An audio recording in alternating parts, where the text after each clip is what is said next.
code is the answer. The answer is the code. Save us. Did you break the code of Y2L? Tonight we find out. Welcome to the motherfucking Loki and Jabroni Show, bitches!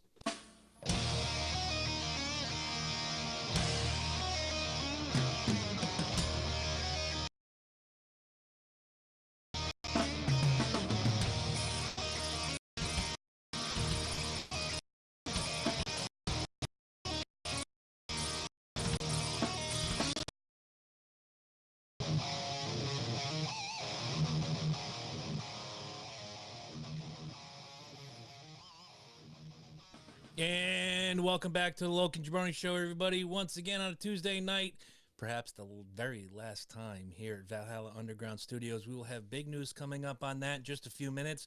We're going to be talking about Barry Horowitz next week, sometime in July, the Shitty Kiss Album Challenge, me versus Joey Casada. Which Shitty Kiss album is the best? Joey says Music from the Elder. I say Carnival of Souls.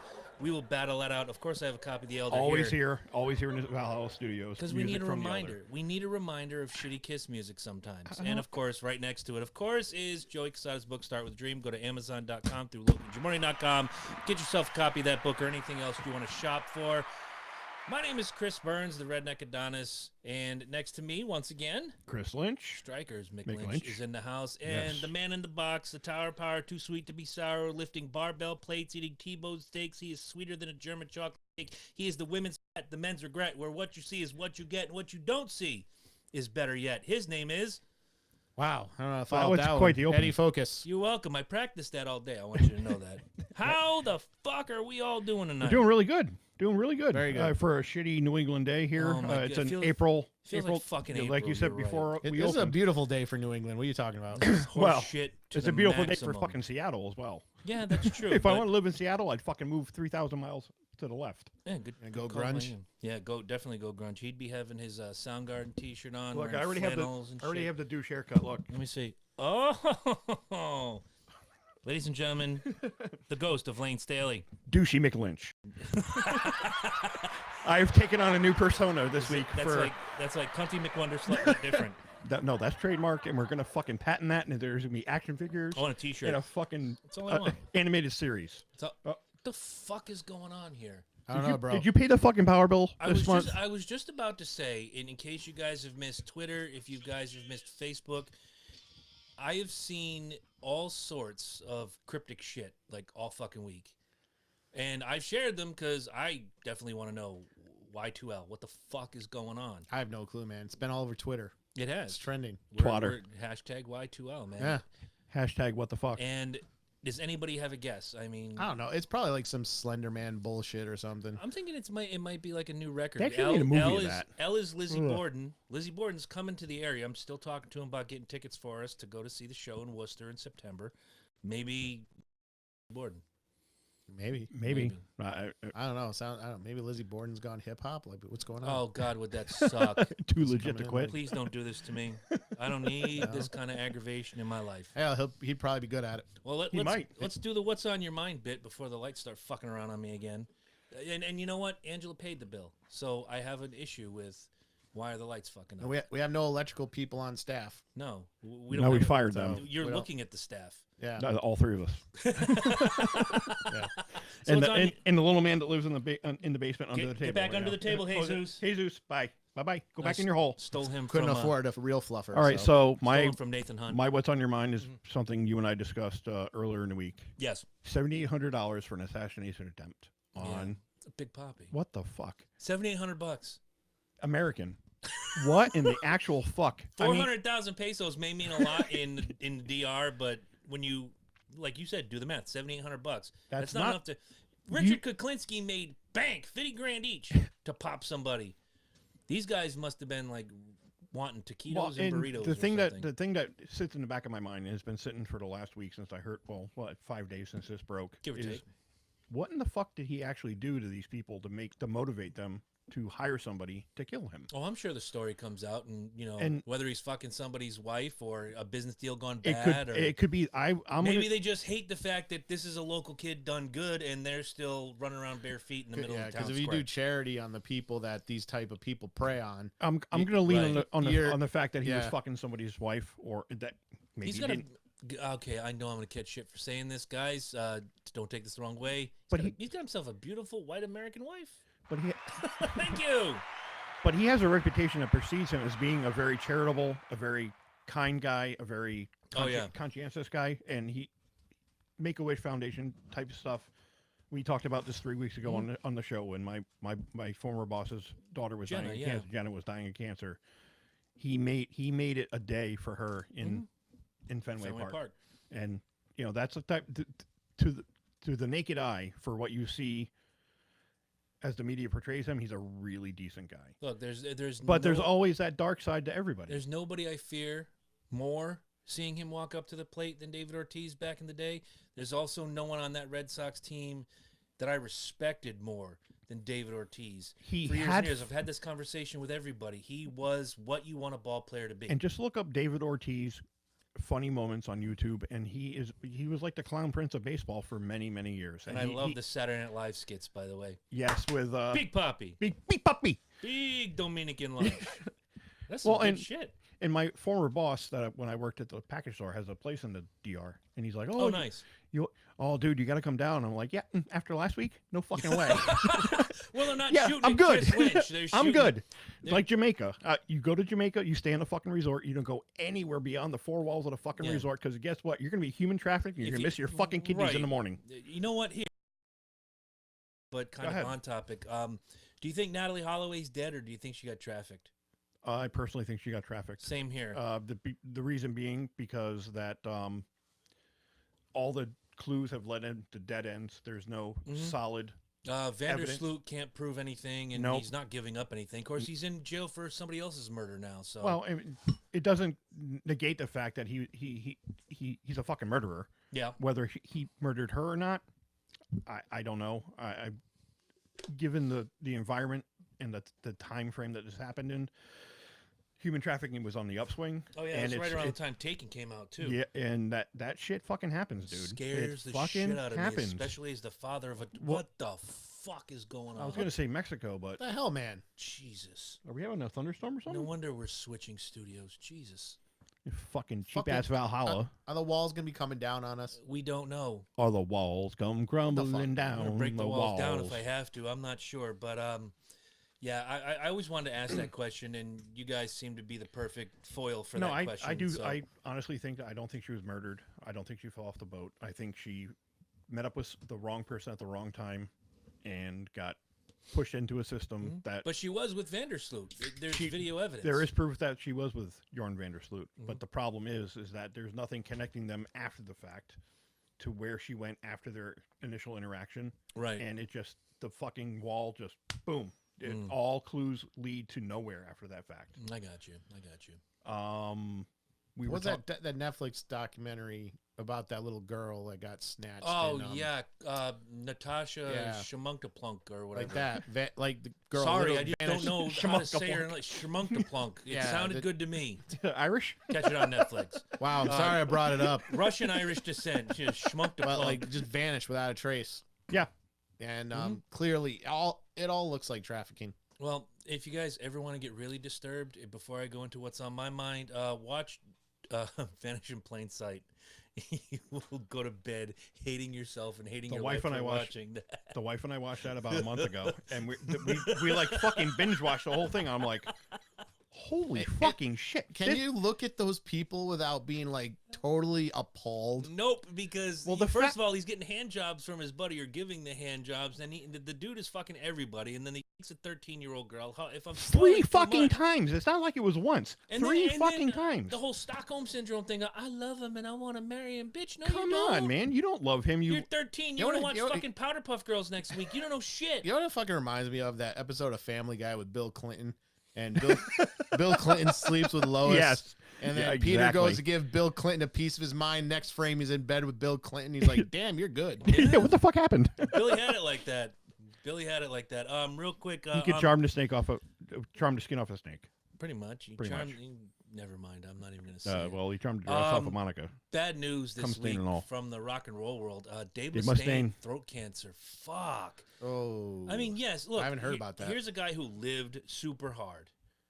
This is a guy who took. If there was a drug to be had, he took it, and took it in excess. Cleaned his life up. Been making great music. And he's been a born again Christian for how many years now? Easily 20. 20. And he's led Unlike Blackie Lawless, he doesn't let it fuck up his music. but he's led the clean life. He's done the right thing, and for like you and I discussed off air, the guys who have the most talent suffer the most for their art. And, and why is it always the good guys? Why can't fucking Chad Kroger get cancer? well, people paint Fuck Dave. Nickelback. People and paint. all the guys in Rush except Neil Peart. Thank you. Fuck you. We had this discussion 2 weeks ago. Fuck you. I love Rush. Sorry. Sorry, Beavis. But of all guys to get throat cancer, he's one of the premier. He's also a very throaty singer. And how is that going to affect his vocals here on forward? Sometimes you don't recover. Look at DMC from Run Yeah. DMC. Yeah. His voice was never the same. Never the same. Yeah. And he's very positive on his recovery. They caught it early, and they seem to feel that whatever treatment they're going to do, whether it's chemo or radiation, is going to. Uh-oh. Oh, here we go he's doing again. it again. Quell the cancer. But I literally just touched the cord, Eddie. Don't touch the cord. I didn't mean to. Okay. It's there in front of me. But anyway, he's very optimistic about his recovery and about what his future is going to hold with Megadeth. They're finishing up their current album, and he said The cruise is still on in November. It's going to be something to be reckoned with in the metal world. Let's just hope he has better luck than MCA from Beastie Boys. Yes. Oh God, yeah. I mean that he was he had the treatable kind. Yeah. Like, he was told it was like, oh, I'm going in for a little surgery. I'll be fine. And next thing you know, boom, gone. Yep. You never know. You never fucking know. Fucking sucks. So I'm tipping my hat to Dave Mustaine wherever you are. If Same somebody as me. shows this to you, man, big fans want to see you come back and come back big. So Eddie, got anything on your mind? That dollar's still sitting there. I want. I know, right? That's why it's here. You have It's to dance to for it, taunt bitch. you. Yeah, yeah. What's on my mind? Flat Earth. Comic book news, fake news. Okay. So apparently We they're talked making about this. They're making the last ever comic book gimmick no. for a while. What's on our mind? Yeah, I was listening, drunk motherfucker. That's what the dollar's for. He gets to okay. pay his But buy this his is fucking stupid. way into This is stupid because anybody knows this. So Iron Man acknowledges the existence of Superman in the latest issue. Yeah, I saw that. What the fuck is that all about? Superman has It's been stupid. in Superman has it's been been in- in Marvel Comics. I've seen several that. fucking Justice times. League and the Avengers yes, have fought Darkseid and Thanos. yes. They've several times they've They addressed know that he issue. exists. But Ugh. whatever. I Fake saw news. that last night when I was scrolling through Facebook and was like, yep, fuck it. I don't even want to address it. That and more to follow. Second season of the Confession tapes. I can't fucking wait. Friday. The first season was amazing. You're gonna lose me Nice. Friday. Yeah. I'll be gone. I'll be off All the right. grid. Off the grid, binge watching. I'm all Eddie good. Focus. I'm all good not having Eddie. No offense That's on right. Friday. That's right. Eddie That's Focus right. is gonna be binge watching the Confession fuck out of that. tapes, Season 2, Netflix, bro. Got a little bit of Netflix and Hulu. That's all for me. What? There we go Oh, again. Jesus What Jesus. the fucking ever loving Christ? This is let me fucking go check terrible. this out. All Hang right, on. do me a Hang favor. on. Yeah, check the breaker box. Yeah, It's right hang over on. there. Hang on. All right, guys, if you can still hear behind us, You know All what? right, Let me thank see. you. Let me see if I call repairman. Let me see if I get a signal here. do what you got to do. This is I can't see a fucking thing. Dude, Even that little light's fucking pissing me terrible. off. Wait a minute, the fuck. Lynch, where are you? Hey, somebody just touched my junk. Hold on. That wasn't me. What's going on? Wait a second. Y2L is in this bitch. What the fuck, dude? Who the hell are you? I am the Shocker Master. What the fuck? What the hell is a shocker master? Chakra master. You know what the Shocker Master does. Oh my Lord, Jesus! The Shocker Master. What the fuck? Oh, Holy Whoa. shit! How the hell did you get in here? The Shock. I'm the Seriously, new how the fuck did you get in here? Sir, this is a closed studio, and that light's on. Shocker Nobody Master. answers. And I have heard that people are leaving this sacred show. I'm here to save it. You're here to save the show. I'm here to save Okay, Shocker Master, how do you plan to do that? By shocking the world! Okay. Okay. You got my attention. Are you ready to be shocked? I don't know. No, I'm not sure, but I have Should a I be feeling. scared? I peed a little. I'm not gonna lie. I can see it. Thank you. It's on your leg. It's right there. You see that? Good work Shocker on those Master? circuit breakers, by the way. Yeah, good job. Prepare to be shocked. All right, let's see what this happens here. And holy shit! Woo-woo! Welcome back. Ah! You bastards! Welcome Oh back, my friend. God. How'd you do that? You like that? Magic. He's been The training. magic of the internet. Magica.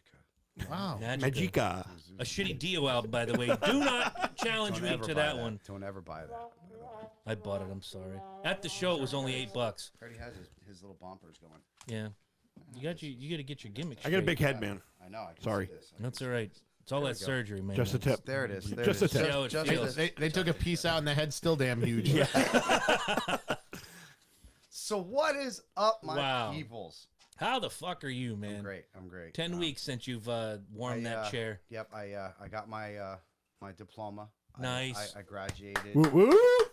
the DUI. You're out of practice. Get in the mic. Yeah. I graduated the DUI, Connecticut, whatever the fuck they want to call that shit now, and we are here. And I gotta tell you what, man, it's none too soon. AEW is incredible. Yes. NXT Yes. is incredible. Yes. Vince McMahon needs to just shut the fuck up. And I swear to God, if Shane McMahon beats Kofi Kingston for that fucking belt and the world doesn't riot. I would love to think they're not that stupid, but then again, I've been following this product for it's- 40 years. I kind of know they are that stupid. Yeah, it's Shane McMahon after all. I know. The best in the world, according to that big-ass trophy he won in Saudi Arabia back in 1862 or whenever it Oh, that was a big one. But before we really get all froggy and crazy, I got to give a big shout out to my man Lynch for covering for me for the 10 weeks because I'll tell you what, there was nobody else fit this in there. And he did it absolutely very fine. I gotta Yes. say, I want to thank Mike for even handpicking me out of the crowd. to even do Although you that. still got to work on those cold intros. You know what? That's why I left it in the burns because Why there's did many you times leave it? as I've been the third wheel in the actually the fourth wheel in this monster. We make a car. Yeah. Barely, but we make a Yuga. We make If a it's, Yugo. the Flintstones, we're all-wheel drive. I was going to say a 76 Pinto, but hey, whatever I'll works. take a gremlin. Yeah, right? AMC Gremlin works. AMC. Um, La car. I know, Mike, you watch week over week, and I always said I can fill that chair, but I can't fill your shoes. Oh, I And- definitely and- appreciate it, and, man. I've missed you for the last 10 weeks. Andrew DeCarlis. Loki is back. Welcome back, man. Yeah. All right, Thank you, Andy, sir. thank you. Nice. Thank you. Drew is the shit. I Even though his I do got to baseball say team is though, shit. like I said before I left, DUI is See, I- did it. It wasn't just fucking me, Eddie. Don't. me. That was definitely me. All right. But I- DUI is a very Hold on, let me write the serious, rules, serious like- offense. No matter where you guys are, please, if I can say anything, it's make sure you got a ride home. Make sure you get, somebody who can hook you up. If you are going to be like that, that's the way it's going to be. Other than that, I say we tear into this thing, man. Why not? We have topic on top of topic. One of the things that Lynch brought up, and if you don't mind me stepping on your No, thunder, go right ahead. if you are unaware, we record right here in the, used to be great state of Connecticut. And recently, the gentleman who owns the New London Waterford Speed Bowl, where our local NASCAR gimmicks go on, what's his first name again? I know it's Beamers. I said it to you last night. Scumbag Beamers. Scumbag Beamers. We'll just call him Scumbag Beamers. Beamers. Was finally sentenced for child trafficking. And I believe, what did you say the sentence was? 18 years, 10 years, 7 years, gimmick years? Can you help me on this? 10 weeks, you still don't know what the fuck you're doing. Seriously. Are you talking to me? Yes! I'm sorry. I just got a I text said, from work. Lynch just sent me this info. I'm looking right now. I'm sorry. Crickets. Christ almighty. Chirp, chirp. You're I saw welcome. crickets at work. Chirping. I'll bet you did. You feed him to the fish and the fucking birds and shit. Yeah. Probably take a few yourself when you're hungry. It's like fucking M&M's, but different. Speaking of Let's hungry, I'm see. thirsty. Speedway owner. I got you. I got you. Oh no, I see. I didn't send you the actual link to the article. Well, Just we- want to know we actually- how long fuckface is going to jail. 10 for. years. 10 years. We Not brought enough. this up Not enough when it happened. and man, that was what almost 3 years ago as it was. I think That was it was in the infancy of. L&J has been in existence for almost 4 years now. Yeah.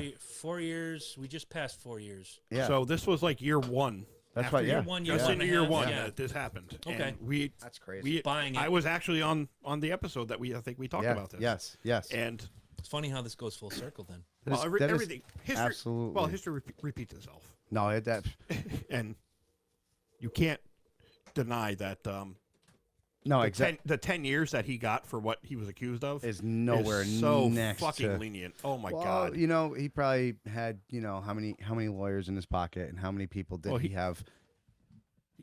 Taking care of whatever. He's not a poor man. Right, exactly, and that's the shitty part, unfortunately, And man. is unfortunately, in this country, if the you have can buy money you and the best fame, lawyers- right, money and lawyers fame, and then it's going to take care of it, and Yep. yeah, you know what, it might fuck up your name, but you're still going to have the people around there. They're still going to have the people that's going to take care of you.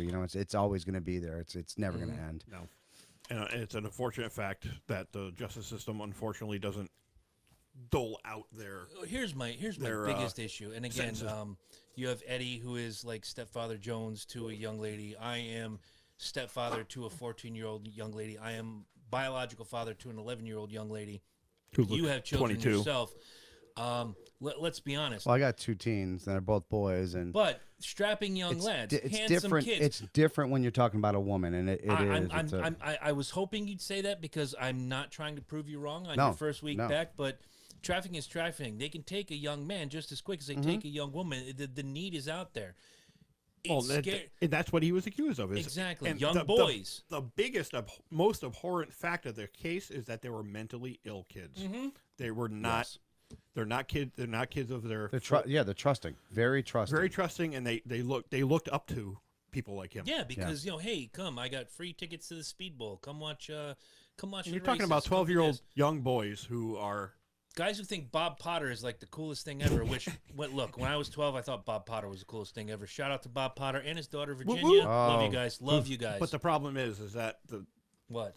Oh, Don't get me after. Write it down. Talk to me after. We're not What? doing this on the I air. dated Virginia. What? See, here we go, guys. For those of you who are listening for the first time, we started this show in April of 2015. Mike and I have run like side by side without knowing each other for easily 22 years. Finally, boom! The universe crashes. Here we are. We're together. We're doing our thing, and it seems like every week we find something new and exciting and perplexing that could have put us in the same place back in 1861. Yep. Fuck. I Shit happens, agree, man. but no, I absolutely, definitely dated her in junior high. at least for a month. She was my neighbor. I looked at her as like a buddy. I didn't look at her. She slept over the house. We used to hang out. I didn't look at No, her she that slept way. over my house too. Yeah, I believe you. No, shut the fuck up. Yeah. Okay. So Beamers, boy. go fuck yourself. Please eat all the dicks in jail. I hope Tiny finds you. And He will. He will. Well, that's not a case where he's. You know what? He's No. not going to survive. I that. don't want him to eat all the dicks in jail. I want him to be lonely.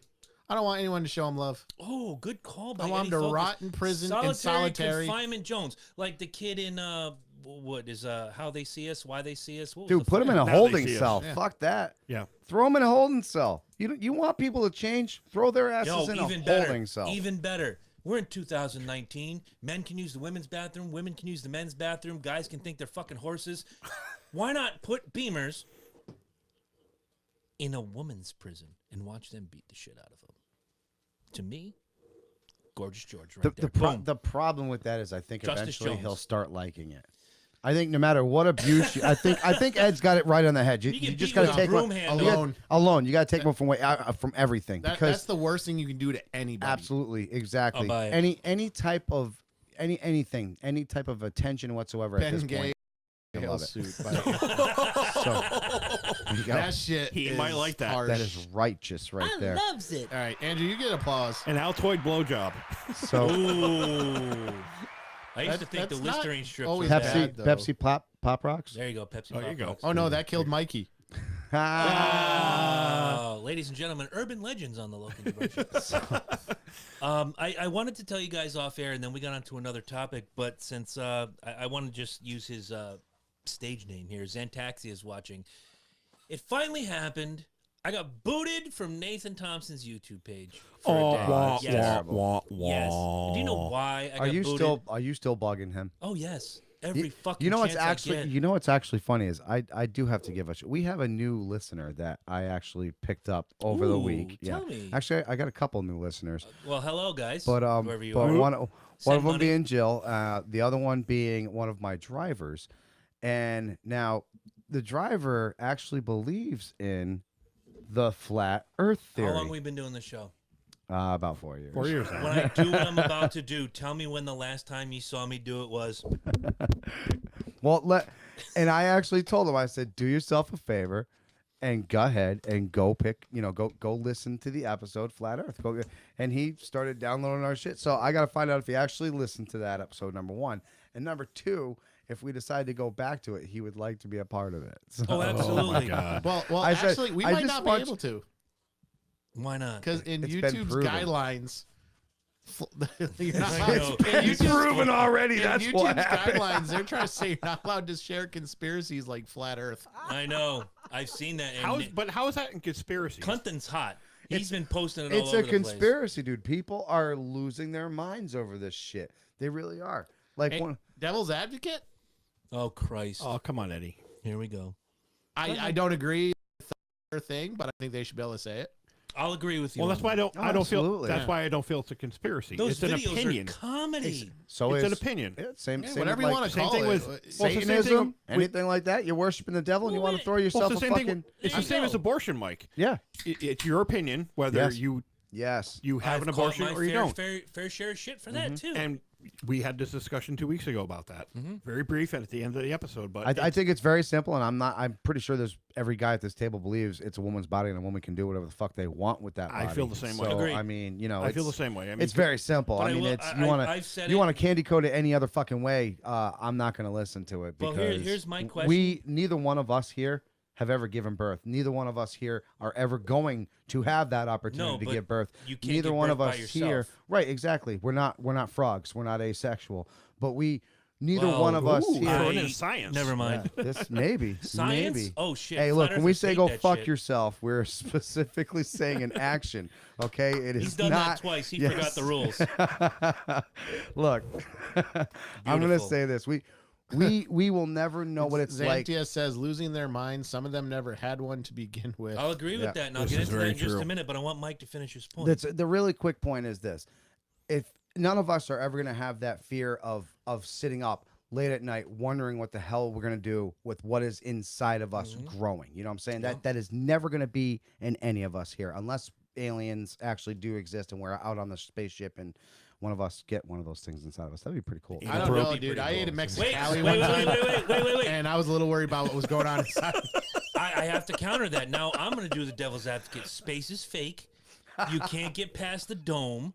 So why are you talking about me being abducted by an alien when we all know true. space is fake? It is a dome. Well, you're right. we all know you want to be anally probed as well. Flat Earth motherfuckers. All right, going back to your point. They probed me. You can't get pregnant on your own. No. Let's say little Jane goes out to the bar and she meets Little John, and Little John and Little Jane do the horizontal. What the fuck? And they do it. And they do it. And couple, however many weeks until she finds out, hey, I'm pregnant. She calls Little John. Hey, What? guess what? I'm pregnant. Now, Little John has two choices, cut and run or stay and do the right thing. If Little John says, you know what? I made that baby. I have to take care of it. Here we go. Now we have a problem. Because the woman just says, hey, I'm going to cut and run. I'm going to cut this thing. No. You can't rob a liquor store and then say, oh, you know what? I'm not accepting the jail sentence.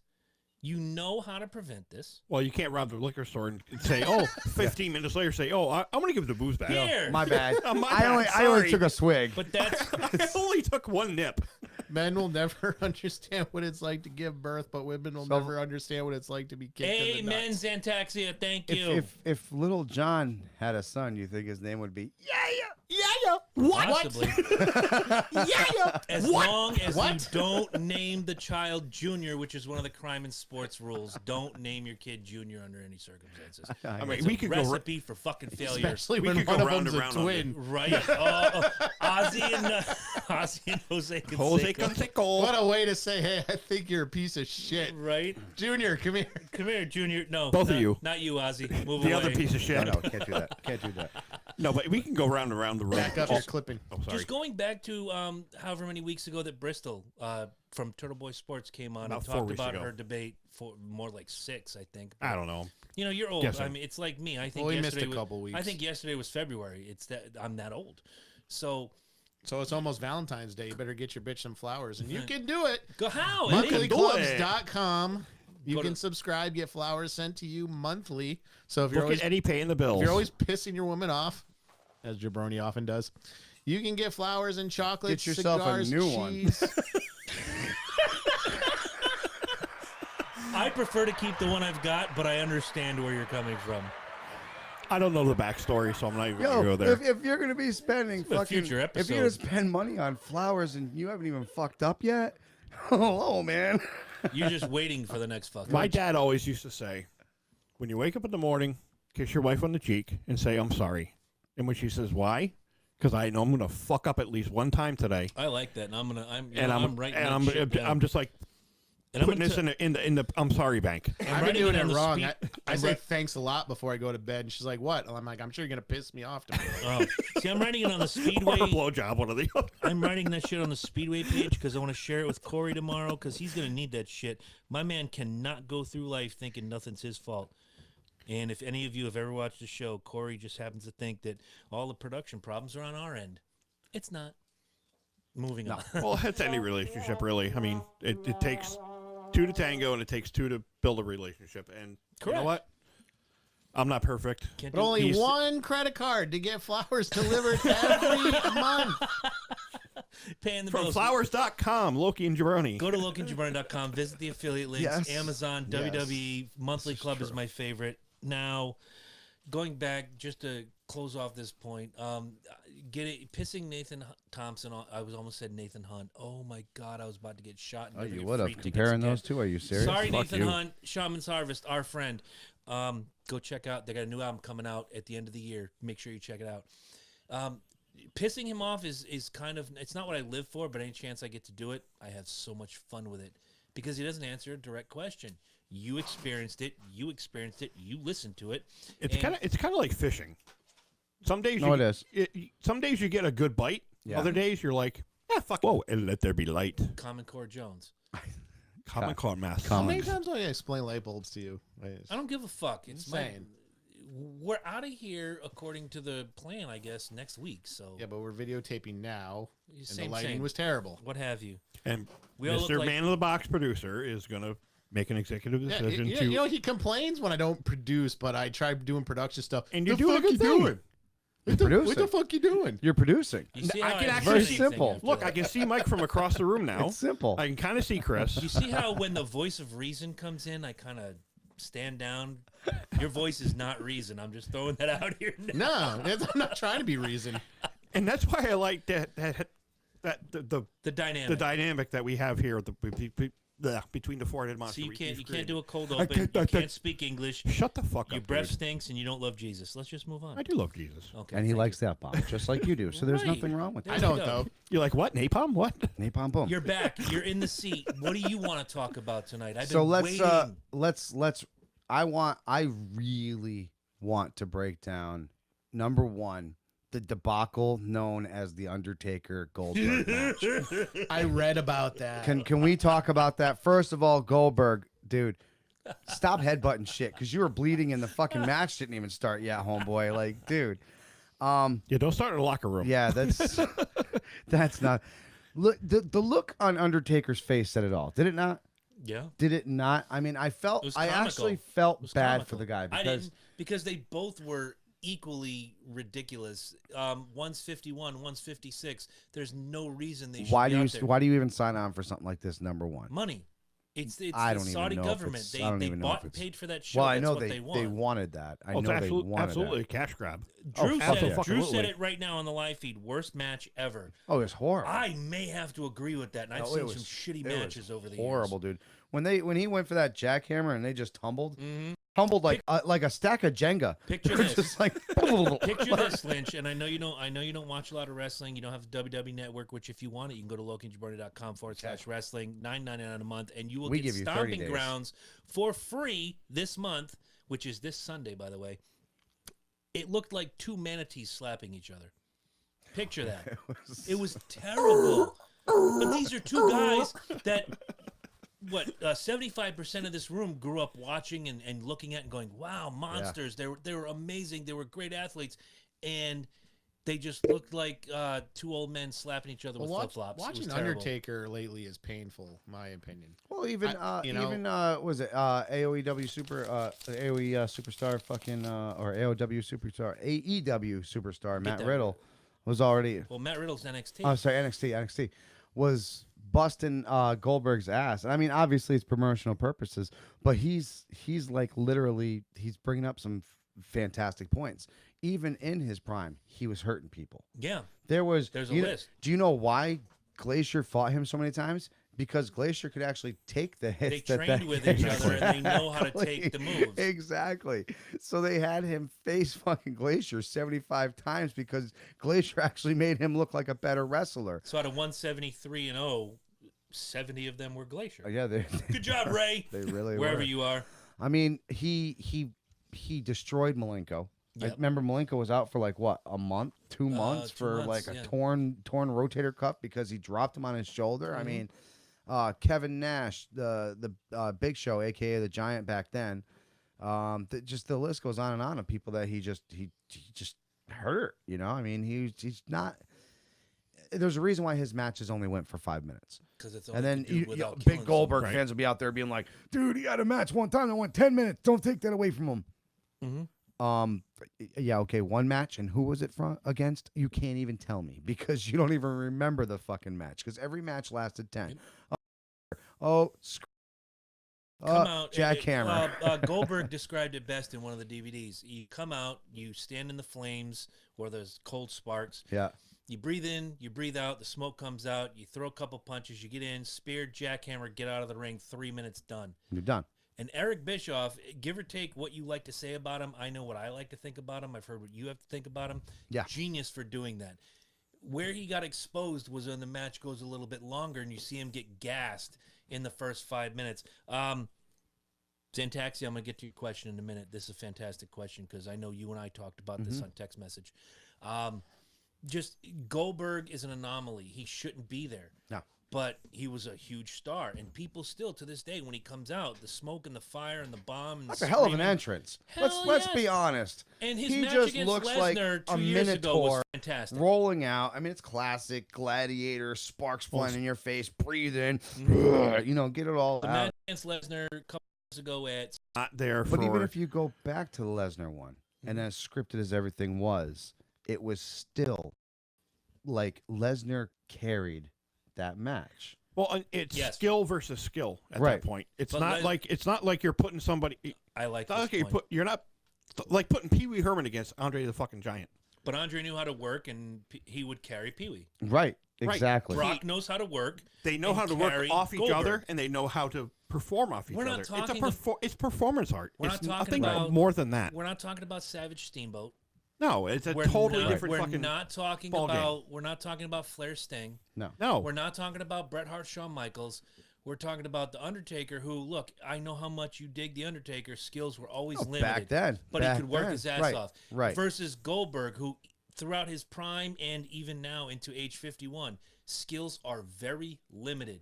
You're expecting a 56-year-old man to carry the bulk of a match against another 51-year-old man, and neither of you have a technical hold amongst you unless you count that stupid-ass choke that Undertaker tries to do and fucks it up every time. Hell's Gate? Yeah.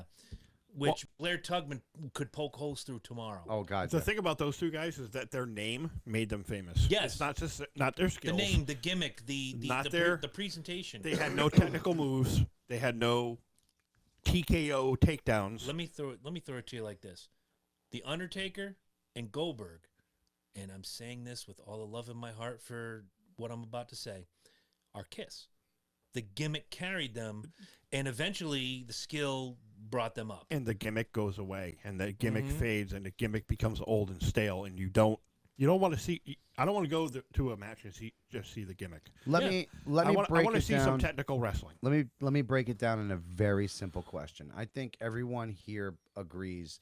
Unfortunately, this is gonna be the last match that we see the Undertaker in. I would hope so. I don't know. It should have been. It should have been Reigns. I mean, looking at his face, I'm pretty sure he's gonna try to weasel another match in there. Watching Undertaker now is similar to watching Andre's last few matches. It was good call. It was good sad. Call. It was painful, and it was forced. Right.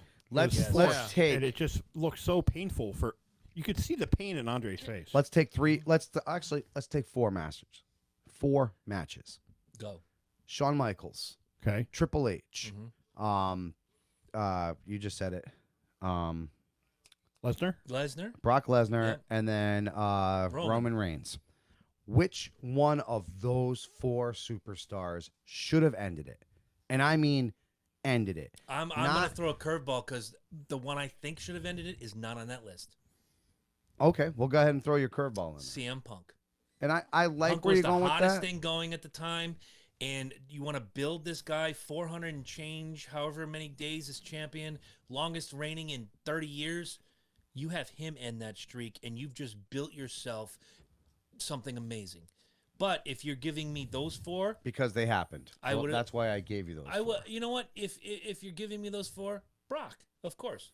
Brock's the monster. Andrew says Michael's hand down. I gotta go. I might disagree. My thing is, and I think And we're all over the place right now because I'm going with fucking Triple H. Wow. I will agree with that. Because Triple H, in my opinion, was pretty much the he's going into taking care of the entire WWE roster. He is, the man at the time. I equate Triple H to Tom Brady. I can buy that. Yeah, I can buy that. So, I mean, for all intents and purposes, this could be Tom Brady's last professional I've season. heard that so many fucking times. I'm sick of him ruining my Sorry. Well, Belichick's I'm out. bitter. Belichick's out. Brady's out. We know that. Yeah, when one goes, the other goes. It's that simple. That is a symbiotic team. Yeah, exactly. You break that team up. If you take Belichick out or Brady out, that's never going to be the same. We did a whole episode. No, on we've that. already agreed on that one, man. But I agree. But personally, I think my opinion is that Triple H is like the Tom Brady of wrestling. It used to be Ric Flair. Now it's I really do. Now, Yeah, He stepped into that mantle. Yes. Go ahead. He's laughing. There's something going on over No, here. he stepped into the mantle and took over for the gap that Ric Flair left. Right. DeCarlos says Seth Green should have ended Taker. Oh, Jesus Christ. This is why we can't have nice things. Ed, what's your answer before I go into the question that's burning right here? I'm looking dead at it. Mike and I want to... Out of the 4 he listed? Yes. That should have ended? Yes. Michaels, Triple H, Brock or Roman. Roman Reigns. Roman Reigns obviously being the last one that beat him at WrestleMania. Now he's like 96-2. Right. I'm gonna go with Triple H as well. Okay. I dig the points. I love him. For the same reasons. If he should have been beaten at all. And let me add that because I don't think Undertaker should have been beaten at all. I think that's a streak that should not have been fucked with. Retired with that. I think he should have retired with the streak when Brock Lesnar beat him. And on a high note, I think everybody. What the fuck? And next week, our guest, Barry Horowitz, has been in the ring with The Undertaker. He'll probably have something to say about that, too. And I have a pretty convincing case as to why Barry Horowitz should be in the Hall of Fame. Fuck Coco Beware. Fuck Hillbilly Jim. Sorry, Eddie. But we'll go for... See? There's a few of them. Before I read the question, Xantaxia says, Paul Heyman's reaction when Lesnar ended the streak is the reason I think Lesnar should have ended it, and that's entirely right. Thank you. Why he was my pick of the 4 that was given. I do like that. But he came back with another question earlier and said, did you see any of AEW Double or Nothing? Which I'm going to break that down big time. First of all, to answer that question, I saw the greatest match of Double or Nothing, and that was Cody Rhodes versus Dustin. And not only that, the ending, Goose Oh, pimples. hell yeah. Look, it's rising Goose now. Pimples, Look at this shit. man. You That see shit was fucking from over here. just thinking of that. I mean, If my father would have given me enough genes to have hair on my arms, you'd have seen back of my neck right now. Here's Dustin gushed. Just busted wide juicing open like nobody's business. He is literally thrown everything that he has out in that match. Everything. Cody gets out of the ring, stops, thinks for a second, and then goes back into that fucking ring and then says, I don't need a partner. I need my big brother to help me beat what is possibly the greatest tag team I have ever seen, the Young Bucks. Now go back about 25 years to WCW when I don't remember who the team was. I remember the promo vividly. Dustin Rhodes once again, and there's Big Dust, the American Dream. God rest his soul. Love that man. I was gonna say, wasn't that one of the things we brought up? Like what AEW can do right. One of them was stronger tag team. Yes. There you go. There's the brick. The foundation's being laid. 25 years ago or so, there's Dusty in the ring saying, I don't need a partner. You don't need to go out and find a partner, baby. Just shake my hand, give me a hug and a kiss, and say, you're going to carry my fat ass, baby, because I'm going to be your partner. Still the best Dusty Rhodes impression next to Bruce Pritchard. That's he is up there. Andrew says Dustin is 50 years old, puts on the best matches I've seen. Okay, let me take that to a little extent. Once again, Dustin Rhodes. 50 years old, formerly Goldust, formerly Black Rain. That the 4 minutes he was 7 in WCW with that baby powder gimmick, still puts on a hell of a match. Best match of the night, in my opinion. Yes. The fact that I think that's the best over Jericho Omega 3. That was good too. Though. Fantastic. I mean, that was brutal. Dustin can still go. Once Dustin got clean, once Dustin got in shape, and once Dustin put his focus back into the ring, even when he was doing that gimmick with the rapper guy, what's up, R-Truth. Oh, R-Truth, yes. He was putting on a hell of a performance. No, he was. And even when as much as Cody hated doing the whole Stardust thing. I love that gimmick. I don't know why he hated it so much. Because it was forced. It was forced, and that's I never liked that whole thing. I love Stardust. It made him leave and form AEW. Though. And it made him the American Nightmare, which is the gimmick he's going with now. Right, even though on his chest, as a tribute to his father, it says Dream. Right, exactly. But you're the Nightmare. But he is the Nightmare. Well, that's the reason why he picked Nightmare. Because he's the opposite of his father. It makes sense. Yeah, exactly. They're doing everything perfect. The only thing I am pissed off about, and like I said, and I think this is a very small gripe, and I brought it up on my Twitter page, and a few people brought it up, the prices that they're charging. But let's remember, people, WCW and WWE, WWF back in the day, charged an arm and a leg for their pay-per-views when it was... Remember how much they charged me to drive to a theater and watch on a dinky little screen? Yes, dude. Yeah. Yes. Now, man. It pissed me off to see that it had a $50 price tag. But then again, when you know people in the business, don't tell anybody. We know people in the business. And I get a link that says, watch it here for free. And that's exactly what I did. On my phone, sideways. This is before... And look, we're not saying they don't deserve the money, because they do. And when you're starting off, they need capital. They need the capital. You're damn straight. Well, it's not like they're hurting. They're owned by the Khans, who own the Jacksonville Jaguars. Cody's putting in a lot of his money. The Bucks are putting in a lot of their money. But the price tag... If it doesn't make a profit, it doesn't last. Right. But when you see the return come back and you see what they made off that pay-per-view, and this is a promotion who, technically, it's the first ever AEW pay-per-view. Yes. All In was something completely different. Oh, no, yes. Before AEW was And that was paid by everybody else. Yes. That's why it was called All In. Right. That's why it was called All In. Threw it in. Yeah. So that was like a fundraiser pay-per-view. It was their GoFundMe or Kickstart gimmick. I like it. And guys, and don't forget, and this is just a little look toss in here. John Candy, if you don't forget or don't remember, he bought a Canadian football team. He did. And he actually won a Super Bowl, their idea of a Super Bowl, with that very same Canadian. Cup. Yeah, exactly. With that very same football team. I forget, it was like the Rush or something like that. Was it the Argonauts? Argonauts. Yes, it was the Argonauts. Yes, it was. Deep Dive Jones. 3 years later, he was going bankrupt with that place. Of course. It took a lot out of him. And this is exactly. This is another one of those things that Cody, being just fresh into this, he's not getting this fatigue yet. He's super excited, and I want to see that passion keep going. But just like you said, at least with if him, you're not he is getting wrestling. that capital, right? He's If wrestling, you're not dipping getting that into wrestling. capital, Right. you're not going to get the profit. You're not going to get the And the people in the seats. beauty of it is he didn't take an easy win. That was a war. Oh yeah, it was. Did you see the bruises on him? Oh, the bruises on him, the blood coming out of Dustin's forehead. Well, Dustin, did you hear what happened with that? Right. So first of No. all, Brandy, Cody's Cody's wife, and Dustin aren't really close. Like exactly. Well, Cody has that cane, and it's got a wolf head on it, and she was supposed to hit him with the backside of it, Oh, Jesus. which was flat, but she hit him with the pointed nose part of it. And that fucking punctured his actual cranium. And then it was like Gush City from then. Wow. He said there was parts in that match where the blood was just stinging his eyes so much. And the only thing that was keeping him going was the noise of the crowd to tell him where he was in the ring. Oh, of course. So That's a it's pro. like, yeah, exactly. It just...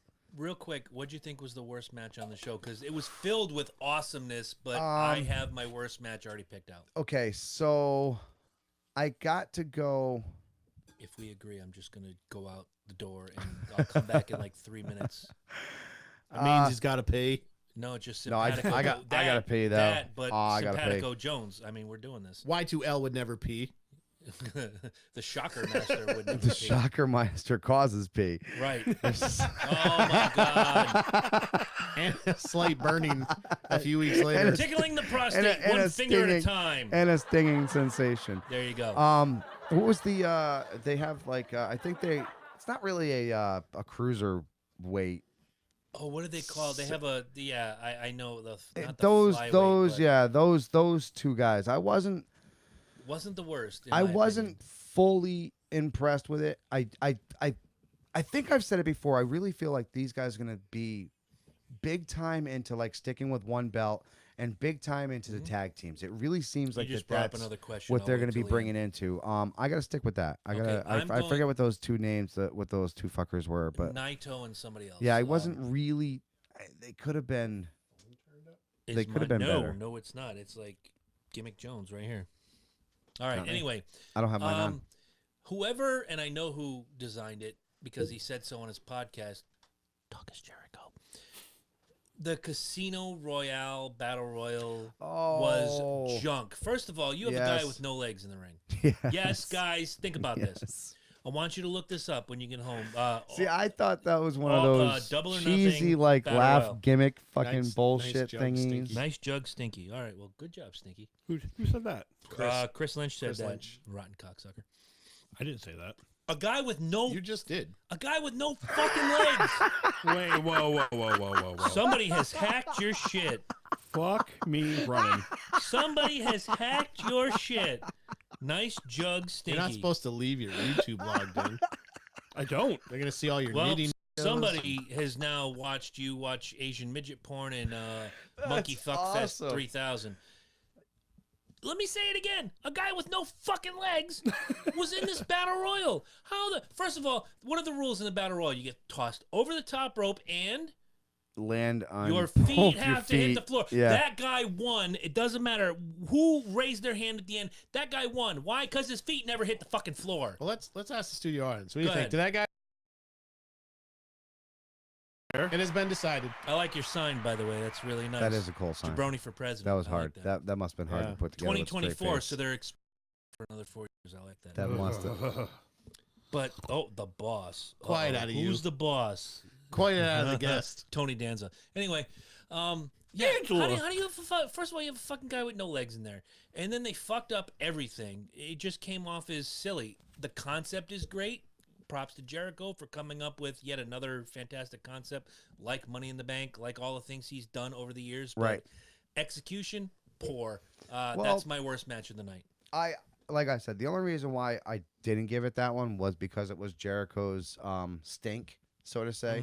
And anything that Jericho puts his stink on, I like. I Yeah. do, man. And The as- execution was piss poor. no, it was, and I think that's what it was. I think the idea was there. You know what I'm saying? I think that was a great idea. I think what really fucking sucked, though, like you said, was the execution and just throwing some stupid shit out there. There's It's a like, guy with no fucking legs. dude, it's like throwing Hornswoggle in the fucking battle royal. No, I you know like what I'm that because saying? at least he's got all his fucking limbs. And you could go back to Zach Gowen back 100 years ago who had one leg, but at least he had a foot to hit the floor. The dude had no fucking legs.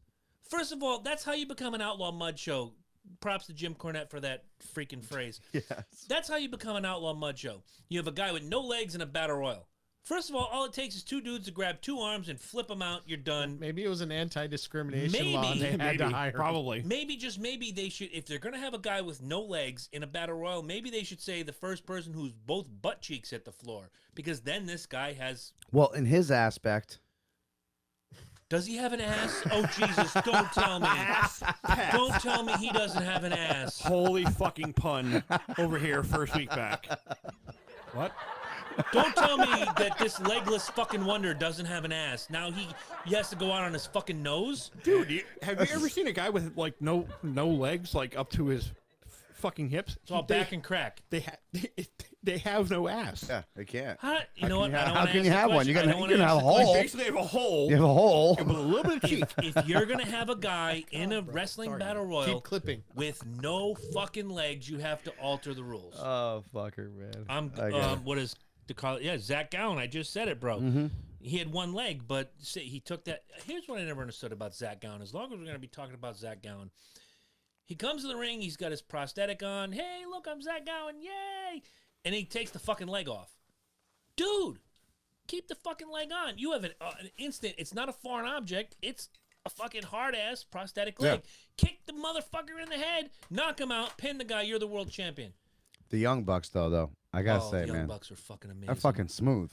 Dude, so amazing. They are smooth as... I mean, the best tag team in the last 10 years. I gotta agree, man. I got to agree with it. I mean, they are...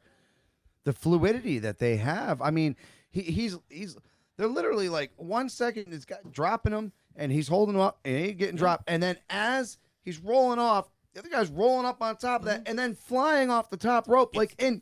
It's like having two Rey Mysterios. It's like they're not. But with the trying. bodies of Sean Stasiak, you know what I'm saying? Remember? Yeah, they're not quite as big as Sean. Not as big, but I mean like that. They're big. They're big dudes. Thick, they're not like. Well, it's like Scott Steiner before he went all roid crazy. There you go. Okay. He was a bigger guy, 250. Yeah, that was a big. And he could do the high flying Frankensteiner gimmicks. How come you guys didn't bring up this guy oiling himself up? Like, which one? the casino battle royal. What's his name? Because that was part of the Casino Royale. Yeah. Yeah, him. Okay. Oh my God. No, thank you. No. Nope. No. No, I gotta say, dude, I'm expecting so much, and Cody Rhodes, Dustin against the Young Bucks, dude. That's gonna be badass. That is gonna be a crazy ass match. That's gonna be. I have to have some sort of watch along. Who did they? Moxley. Yeah, coming out and interrupting Jericho at the end of the match. That was freaking. And then he goes over. Did you see him go over to the New Japan? Yeah, and win the tear shit up. IWGP Intercontinental Championship. And then he cuts a promo. Did you see the promo he cut? Didn't see the promo. This shit was great. He beats I don't know. Naito. I don't know any of that. Oh yeah. Naito. No. This was over in New Japan. Naito. Oh yeah, Okada, yes. He was either Naito or Okada. He was. I think it was Okada. Anyways, he's all fucked up. He's bleeding out of his mouth, and he's holding him up. He's having him hold his belt, and he's like, "I want it in the G1. Do you hear me? Do you understand?" I mean, he's fitting in so perfectly over there. You know, it's awesome to see that. I always dug the character. I didn't dig him, but now. Now that he's away from Shield, exactly. You know? I saw Double or Nothing. I saw the G1 where he won that championship on the video. Didn't see the promo, but going back to being John Moxley fits him. I didn't dig Dean Ambrose. I told you that a million times. I'm like, he looks like the guy that changes my oil. I'm not convinced. It pisses me off. But then again, I'm a guy who liked CM Punk, Shawn Michaels, guys who look like. They could have changed my oil, but they were amazing. Right. Now I'm seeing it. because I'm looking at it Hey, with it's a better than different a eye. fucking Seth Rollins, the Power Ranger. Fucking Christ. Fucking every freaking What color though? pay per view, The man. White Ranger. Oh, this new one. He was the Red Ranger. Oh, he's Red Ranger He was last red time. and That's white. right. Yeah. I'll let you. He looked like the fucking Turbo Ranger. I'll let you guys go around the room with this question while I go out and visit the executive washroom for the last time here at Valhalla Underground. Wah, wah, wah. We already know who at Fight for the Fallen in July are going to be battling for the AEW Championship. It's going to be Chris Jericho versus Adam Hangman Page. Who do you got, Hangman Page or Jericho? I'll give you my answer in a minute. First of all, can we talk about the belt? I love it. I think it looks I great, think and it's- props to Bret Hart for doing it because Ric Flair was sick. No, exactly. Bret Hart made the belt. No, he held it. He showed it off, and it was kind of big thing. Your weenie. Oh. Hello. Whoop whoop. So It might, yeah. if Yeah. might we see the Hart Foundation come We back? we could. We I mean, might. so far you're right. You were spot on yeah, with tag teams, and you do better with tag teams. Already laying the groundwork. absolutely, man. You know. And they are, and they're doing a fantastic job. Like I said, I mean, the young. Would you Bucks say the are- wrestling overall is better? I think well, NXT is really impressing me lately. They're really impressing me a lot. But if we're gonna go off of main brands, which WWE is the main brand, and you're comparing it to AEW, I gotta say yes. The wrestling seemed like it was more passionate. It seemed like there was a lot more behind it. It seemed like there was so much more.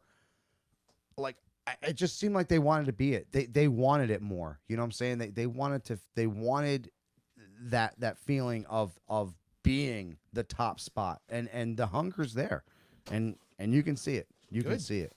Good. Absolutely. Unfortunately, it's not on Hulu or anything because No, I know. WWE's got I know. the. But they are talking contract, about so- the whole TNT. So we'll see where it goes there. But going back to the question, Jericho is such. Look, I want Jericho to win, but you see how Jericho's selling himself. You see him on Twitter saying, "Hey, nobody wants to thank Jericho. He's playing the ultimate heel," and I love when he does this. I think he's such a team player. He actually lets Hangman Page take it for the first time. I think he lets that move on. I think there's future plans for him to hold this belt, but I also feel like Hangman Page was a part of AEW before Jericho was, and I think that he deserves to have that. You know what I'm saying? And I think Jericho is more than welcome to be like, dude, you know what? You're gonna take this. Mhm. It's gonna be crazy. It's gonna be kind of worked in differently, but I think Jericho. I would like Jericho to win it because I'm a huge Jericho fan. I love anything he touches is gold. We've talked about that. And I'm going to say this real quick, Andrew. No, I didn't. As far as Jericho, look, we just got through talking about 51 versus 56, but we're going to talk about 47-year-old Chris Jericho, who at 47 is doing what Ric Flair did at 47, who's doing what Nick Bockwinkel did at 47. Shawn Michaels. Shawn Michaels, same. Outperforming people half his age. Making him look better. Oh, absolutely. And I think that's what Jericho's going to do. And I thought long and hard about this for the last week, knowing you were going to be here, knowing we were going to talk AEW. I agree with you. Hangman Page is the right choice. If, for whatever reason, whoever books that show gives it to Jericho, it's going to be a vehicle for the next show when they arrive on TNT in October. First ever night on TNT, fireworks, explosions, two things that I said, don't out Vince. Just put on your show. They've done it. Yes. Focus on the product. Don't focus on backstage tomfoolery. They've done it. In this case, I'm going to throw that from the AEW episode months ago. Keep feeding the old guys. But Jericho technically is not an old guy. He can still perform. Give that young guy the chance. He seems like an old guy because he's been in the business for a very long Yeah, it fucking seems time. like he's man. been Hangman like, Page. He Yes. seems like he's been in it so much longer, I think, than he actually is. But No, you exactly. know what though? He's always been busy. He is. He's Not got years just with the left. wrestling. Like I said, everything. anything He's he got time left touches, in him, though. anything he touches is gold, man. Yeah. I'm He's a I'm smart playing a little man. differently. Smart man, very smart, savvy businessman. I'm gonna play a little differently. I don't think he puts him over yet. I think he builds it up. So you think Jericho takes it at Fight for the Fallen, and they And this is build he's to- gonna be he is going to be now. Don't forget, Jericho was the first ever undisputed champion. Yep, 2001. Right. Jericho in WCW was the youngest, if I'm not mistaken, At the champion. time. So do the math. He was 23. I'd have to really look at it because maybe if people have broken it since then.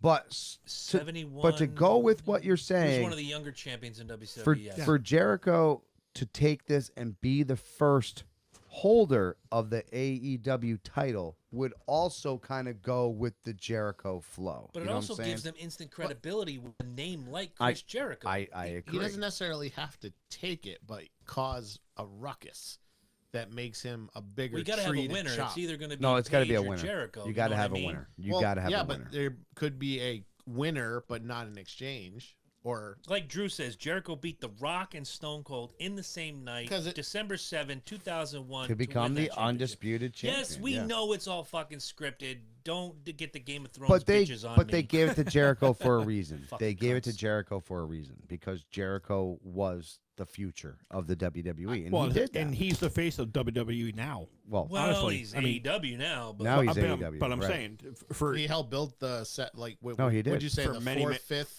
Easy, breath for WWF? easy. Oh, yeah. for Yeah. many years. he's the Jericho, creator of Money in the Bank. Yes. He's the creator of so many things that they still use to this day.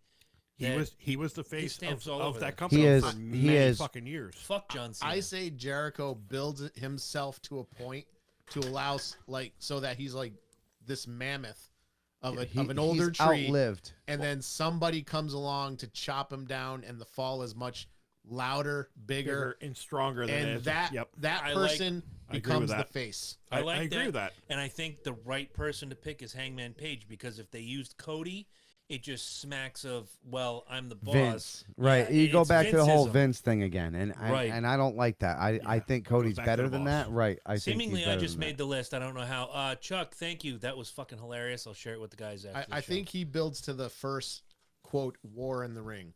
I There think you he go. I think he builds that because Right. All right. that's what's going to put them ahead ratings wise. So you just said something, Chris, that kind of went past my ears, and I'm thinking about it. You said, "Fuck John Cena." Fuck John Cena. He always does.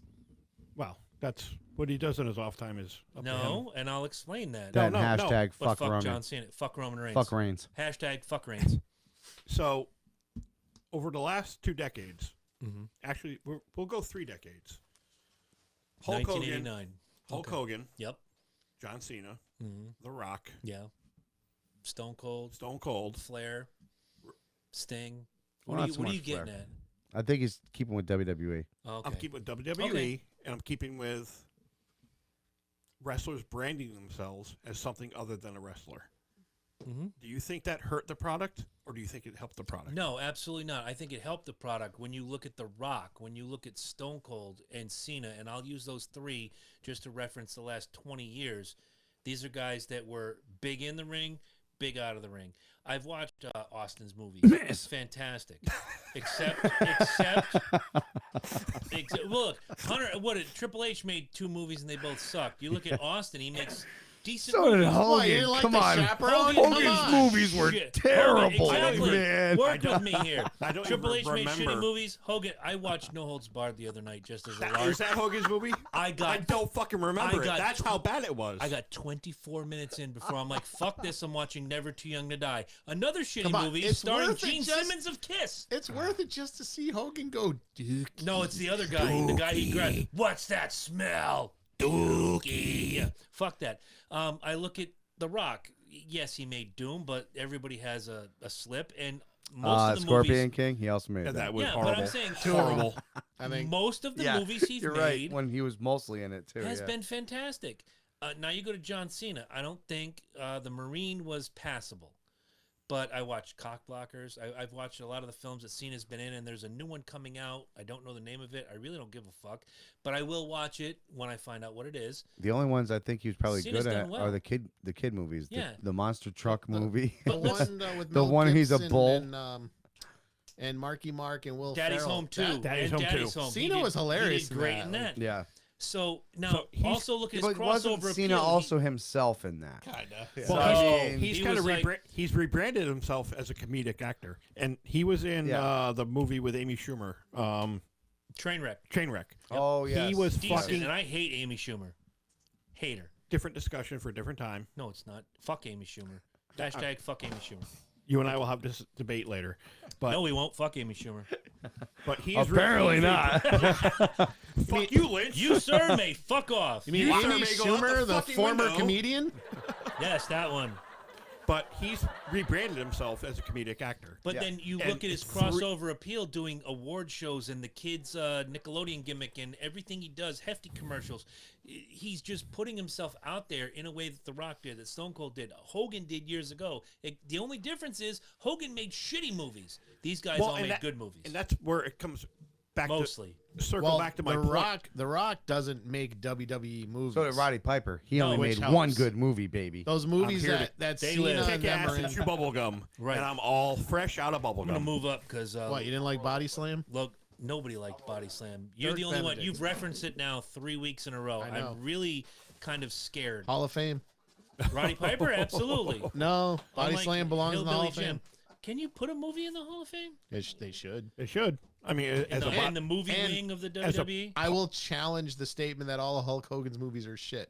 Pick one. Rocky 3. All right. Well, that was well. a Sylvester Stallone film. that's a kind of a standalone No, thing. that was a Hulk Hogan film, and Sylvester Stallone's the bully that comes along, breaks the rules, takes his gloves off, and starts punching the man closed fist in the gut.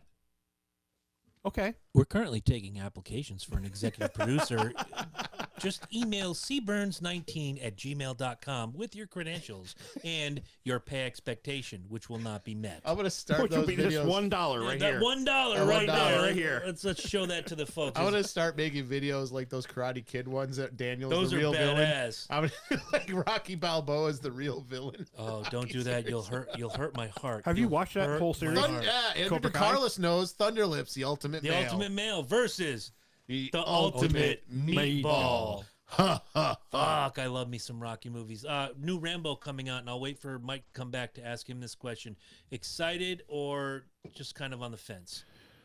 Starting with Lynch. So the last Rambo movie they made, which was what, 4? 2008, Rambo 2008, 4, Rambo yeah. 4. Or technically just It sucker punched me. It was that good. it humanized the character. I really went into it with like zero expectation. Like this is gonna Hell suck. no. After I Rambo knew. 3. Rambo Yeah, 3. well, To me, Rambo 3 sucked. you also have to remember there was nearly 20 years between the two films. Well, you also have to remember. Have you ever read First Blood, the book that it yes, was based off? absolutely. Andrew Vassar. An amazing novel, amazing, and it really dealt with the trials and tribulations that Vietnam vets went through when they came back, and to be rejected by their own country. Speaking of Vietnam vets, here comes Loki. Oh, He's heard of Vietnam, and he's a vet. Oh, so hey. you want some help? I can give you some help. There you go, my brother. Welcome back but to I the thi- I Green think and Yellow Express. I don't know. I'm the first movie, First Blood, I think was fantastic. I watched Rambo 2 the other night and was glued. The First Blood and Rambo 2 were like You not expendable, Rambo? well. First of all, correction. It's Rambo First Blood Part 2. okay, whatever. We're just going on I'm Correction. just going on the. continuity here. I'm Then it just was going on Rambo the. 3. Yeah. I'm just going on the colon. Okay. I know. Well, yeah. Leave your colon I out do of love the this. colon, but The views the expressed first two, by Chris Lynch are not those of Starscream the... superior, Destructicons inferior. First of all, that's Soundwave. Not fuck you, Starscream. GoBots. No, but I think the first two films in that series were great, and I think the fourth one kind of stepped it up a notch because it, like Chris said, it humanized him as it made you relatable to that person Here's what I got to say about that film, And and ba- it's well, my based- favorite. based upon the time frame when Mhm. it took The place. third one. Burma's Fourth. fourth one. Fourth one. Burma's a war zone. And what happened just prior to that in between 2000 and 2008? You'll have to help me out. With that. You have Somalia. Oh you yeah, have, yes, thank you. You have the Iraqi invasion. You have all that shit that went down in the Middle East, Mhm. and it made you feel like that could be your uncle Sure. dropped in that zone and doing the work that he did. My whole thing with the fourth Rambo, or Rambo as it was called, I said and humanize the character. But like you said, they approach him, the church group. We want to bring supplies into Burma. Burma's a war zone. Can't do it. I'm not going to put you in jeopardy. Immediately humanizes the character. So they get captured. Yep. The pastor comes. He flies from Colorado into the middle of Gumbaba Boo Boo Boo. You're leaving out one part where they said they're going to go into Burma, and he's like, we're going to Burma. We're trying to affect change. And he goes, do you have any weapons? Yeah. No. And it's like, then you ain't changing nothing. So he's humanized, but he's still... So he's on the boat. He's still that special you're right. Green Beret. Let me roll it back. They're on the boat. He's driving the boat. But it's still... He brings the fucking proper perspective to the situation. Correct. To people who don't know, like Angela's gone to Haiti 5 times, if I'm doing my math right. 5 times she knows what she's getting into. 5 times, 4 out of the 5 times, everything goes well. 5th time, not so much. Long story. Ask her about it if you get a chance. You've heard the story. I've heard it. So, as he's driving the boat, what's her nuts there? Julie, I don't know where. That's Julie her actress Benz. name. Thank you. Yeah. Is talking to him. What's your name? John. John, where are you from? Bowie, Arizona. You got any family? My dad, I think. I'm not sure if he's still alive. Basically, telling you all the things you've waited for 4 films. Drops him off. Thank you. Fuck you. Bye. I'm gonna drive the boat back. The pirates and all that bullshit. Then the pastor comes. You need to help us. And as he's beating the shit out of that knife, he's making his own knife, saying, "You know what you got to do. Killing's in your blood. This is what you were built for. Go save those people." And he saves the people. You know what I love most about that movie is that one scene where the pastor snaps and smashes the guy's head in. Yes. When he finally it's funny because it's like, you know who played the you want to deep who played the pastor? I can't remember. Ken Howard from The White Shadow. Yep. Oh yes, sir. Well, welcome back. That point where the pastor snaps, it almost like he switches with Rambo at that moment, and he suddenly realizes he's finally like, I'm looking into the eyes of pure evil. Yeah. And there's only one thing that can fight be or done die. with it. Right. Fight or die. There's only one thing can be done fight with or flight, and he for that brief moment where that scene takes place, he took Rambo's shoes. He looked through the world through Rambo's eyes. Yes. The most telling scene in that entire movie. And fucking trash that movie however you want. Doesn't matter. I No, think Rambo that's trash. The 4th Rambo. nothing to trash. The first Like and fourth Logan, are the man. best. Oh, Logan. Logan's incredible. oh my god. Same idea, you know. It's the best it's fucking a guy, X-Men movie that Marvel didn't make. It's a guy. There you go. It's a guy who is on the way out. Nobody fucking talks about him anymore. He's taking care of a fucking Professor Xavier that can literally blow up the fucking world with a single thought. You know what I'm saying? It's a guy who's forgotten about. And this whole fucking movie is about him trying to forget his violent past, and this violent past living in a tent keeps coming back and keeps coming back. Dealing with Killing Gene. Exactly. Yeah. Everything. All this violence just keeps coming back, and even this young girl was founded on violence. You know what I'm saying? It's the same idea with Rambo. Like survivor's guilt. Yes. Yeah. Yeah. He survived. He and Professor X survived the apocalypse. Right. If you want to put continuity into it, they survived the snap. Right. Real quick, and I'm going to say this, and if you disagree, it's fine. The most telling scene in that entire Rambo film was the end. You see him walking down the road like Bill Bixby in The Incredible Hulk. He pulls up in front of that in front of that mailbox that says R Rambo. He walks down the hill. The credits are rolling, and I stayed in the theater with my pregnant wife at 7 months pregnant, and I watched that little figure disappear, turn that corner as the credits were rolling. She goes, "We gotta go." "Fuck you, I'm not leaving."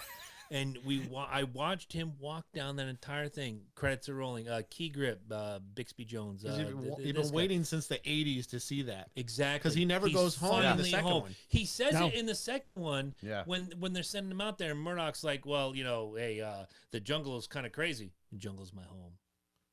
You're waiting for him to go back to Bowie, Arizona, to walk down that hill. He The never horses goes are back running. to the U.S. And when people say, well, you know, whatever, you watch the horses run, it was all real. They kept that one tight shot the entire time. Made the whole film. Are you excited for the new Rambo or no? I am actually. I am. too. I might actually go to the theater for it just because of how great. I say the 4 of us go on a field trip. And smuggle in beer. Let's fucking do it. And because let's keep it real, Sly doesn't have any of these left in him. So he's closing. you He's say closing. this- Well, he's closing the book on his iconic characters. Creed 2 is the last Rocky. Yep. Which was a He's already- fantastic film. Yeah, haven't I still seen have it. to see Haven't He it. seen needed it to, yet. though. I mean, dude, that's all he's known for. You Look, know, I mean, the literally. the Rambo series, and I see where you're going. The Rambo series is only 4 deep. The Rocky series has got 804,900 films. And besides the Expendables, Well, what else? that was- What else does he know? What He's else got is at he least known two- for? Was He's it got at Jump- least 2 more Expendables no, movies in him. there's nothing else. There's There's Rocky, Cobra, that was done. Rocky and There's, Rambo. Right. When somebody Actually- says Sylvester's, real quick around the table, Sylvester Stallone. What's he best known for? Rocky. Go. Stop or my mom will shoot. Fuck you. Go. Rocky. I would say Rocky, Rocky. yes. Absolutely. The franchises. Now, let's take an actor who didn't do 18 films in a thing. Al Pacino, best known. Go. Best known for, Best in my known, opinion, yes. I like Heat. Go ahead. That's me. Best known, Al Pacino. Best known Al Pacino. Yes, in your opinion. Oh, Devil's Advocate. Fuck you. Godfather 2. Scarface. I love him in that role. It was a fucking No, great one. again, everybody's I'm choice not is the biggest great. Scarface fan. to be But honest. when somebody says Al Pacino, everybody has, and I'm not discounting. That's your why I opinion. liked Heat, because he actually played the cop. See, I've never seen Heat completely through. Watch 88 Minutes if you've never seen it. Fucking fantastic movie. Good movie. Very oh good my movie. god. Oh, watch Heat. So good. Just watch Heat. Heat's amazing. Drew, if you ever come back When with they're Judge when Dredd- they're having the dinner, when they are showing the opposite with dinner. him and De Niro, Well, first no, time no, ever no, on no, screen. No, before that. Thank Okay, you. okay, Right. before that. When okay, all the thank you. partners are eating their dinner, when the Yep. cops are eating the dinner and they're having their little thing, and the crooks and they're having their little fucking suave. Yes, and it's yes. you could see the dynamic between Al Pacino and De Niro there. Yes. I mean, it's just the movie was perfect, dude. The 'Cause movie they're only was actually together for like 10 minutes. If Yeah. I'm not Yes. mistaken. Yeah. Like the Very very few. tail end of the movie. Right. and the one time when they're in that restaurant when they're sitting You know there, what or movie does that cafe, really well? the cafe. You know what movie really does that well? I don't know if you've seen it, American Gangster with Russell Crowe yeah. and, Yes. and It Denzel. does on Washington. Great and fucking they, movie. They're on opposite ends till finally the end when they're kind of both there. And Yeah. Andrew DeCarlos, if you ever come back with Judge Dredd again, you will get the second ever in 5 years banhammer. I'm not playing First with of you. all, And which, he is whoa, the whoa, whoa, law. whoa, whoa. Which Judge Dredd? Which Judge Dredd? Thank What you. was Carl Stallone was Urban talking or about. Stallone? Yeah, because if you're gonna do Stallone, that one doesn't exist in my eyes. It's Sorry. Carl Urban all the way. Thank you. Though, and why? Because it's closer to a fucking real comic and doesn't take his helmet off. Thank you. exactly. That is the All right. biggest he thing, leaves the right? fucking Fucking helmet on there. the entire fucking movie. You don't see his eyes. You never want. I That's have the that- whole idea of Judge. I have to Carl ask the Urban, question. because much he better is job. in his eyes. Back He is up. the Yes. law. He's he the is law. the eyes of the law, Right. and Clarification on one of these questions coming in on a live feed. Xantaxia says the only fault I have about Rambo is how they portray the ex-SAS member. He wouldn't have been in the SAS if he was that tightly wound. Please explain, and we'll get back to your question in just a moment. I really want to know. What Okay. this Well, is I about. mean, we can. Well, he's a PTSD victim. I he's wonder got if he's issues. talking about the high-strung bald guy on Yes. the boat. yes, That's all. They were Thank you. mercs. He was SAS, and now he's a merc. You remember the guy? He looked like Vinnie Jones, but he wasn't Vinnie Jones. he's like Vinnie Jones light. Yeah, like Vinnie Jones Jr. You know, Jr. I get what they're saying. You can't expect them to nail it 100. Yeah, I was gonna say. Yeah, there's always a unfortunately, fault in every movie. unfortunately, Hollywood is known for that. I can poke I mean, holes in any fucking hey, movie right exactly. Let's break down Gladiator. First now. of all, Which is first of all historically completely inaccurate. Completely fucking accurate. It's a great fucking film. I'm just gonna but it's bow a out. great. Exactly. I never It's- liked it's the Gladiator. same- I'm just gonna bow out. It's the same idea with this. Look, It's they're not. entertaining. Yes. Ridley Scott put fucking beautiful visuals on celluloid and projected it on a fucking 70-foot screen, and people fucking enjoyed it. Yes. Russell Crowe was great in it. Is it factual? No. Absolutely Oh, God, not. God, no. Not There's- one there's- fucking There thing is about not that a is real. thing about that. Like That is- Spartacus wasn't factual. Let's keep it real. Exactly. It was just an Ben-Hur. epic movie. You can go No, back to exactly. Ben-Hur and his Ten But Commandments. Spartacus the series was pretty fucking spot on Never for saw that it. fucking time. It was so, very I good. mean, Very it was, and it was very good. The guy Very fucking ended good. up dying of cancer. Okay, so I'm It's guessing fucking we super did sad. answer Xantaxia's question. So he said it doesn't detract from how good the whole movie is. Right. No, So, and that's what we're good saying. call Like, on you, look, bro. Good call. on you. Hollywood does this shit all the time. They sneak in things. They for people that are known, you know, they'll be the first one to point it out. And Well, a very good like, point. I mean, keep absolutely. it real too. They would never have pardoned an ex Green Beret who had just killed a bunch of cops. Yeah, and for finding some POWs. They never would have commuted a sentence. No. Do you know that? we don't. We would hope. Flat Earth. Oh, You beat I me mean, to it. fake news. Fake news. That is fake news. That is fake news. Keep it real though. It's 3 years into a sentence. Like, hey, help us find some POWs. We'll commute your sentence. Yeah. Wouldn't you take it? Oh hell yeah. And what if I'd take it after a year. Right. Here's the thing. This is what I think would have made I know they're not going this route. They're going with drug cartels and stuff. But would have made a better last Rambo movie is if all those cops' families found out he was back and just went after his farm. That would be cool. That'd be really cool. The only thing I don't like, and I've seen the trailer, and I'm so excited for this movie, Rambo should have long hair. I don't care how old he is. He could be 144. He needs to have the long Rambo hair. He's got the basic Stallone cut. You know, well, we got to see the movie. I've seen pictures from this movie, and he has longer hair. Okay. So I think he cuts it at some point. Yeah. And probably. the only thing I can imagine, he's probably not wanting to see himself like he was. Xantax comes back in, and I'm shortening your name only because the beer is flowing now. He only killed one man in First Blood, and that was by accident. Yep. Agreement? I thought he God bless shot you. up a bunch of cops with M60s. He shot him, but he didn't never kill killed him. Xantax, real quick, was it the guy from the helicopter who's throwing the rocks at? Is that the one the one you're thinking of? Yeah, that's the only guy who died that I. Yeah. You know what? Now I have to rewatch that movie. He got the guy with the booby trap, David Caruso, strangely enough, in one of his first roles with the booby trap with the spikes in the ankles and all that. My neighbor's in that movie. Dig deep. Really? Yeah. Get him on the show. Brian Dennedy lives in Pomfret. Yeah, he lives right down the road from him. Get him on the show. Yeah. You have a job to do. No, he's like a constable or some shit. I ain't fucking with him. You don't have to fuck with him. You just gotta give him on He's the a show. big guy too. He's a big guy too. Yeah, he is. Yeah. He was in Cocoon. Yes. Both of them. Actually, the only I'm one I He's also really in ever Tommy Boy. remember What are you him from. fucking- Renee Zellweger used to live right down the street from him. Fuck Renee Zellweger. The only think she's thing still I in really Pomfret. remember from Big him lip is bitch. FX. Yes. FX 1 and 2. That's Fantastic. it. Bryan Cranston, great Yep, fucking yep. movie, man. Yep. Fantastic. Great movie. I like he did this movie. I can't remember the title, but he played a cop who was also a writer, and James Wood was in it. Oh shit. That's based upon a series of novels. My dad used to read them. Fuck. What was it? Fuck. Not James McNair. It's not fuck. We've all Xantax said says, it. nothing is over. Not Nothing. fun. Nothing is over. You don't just turn it off.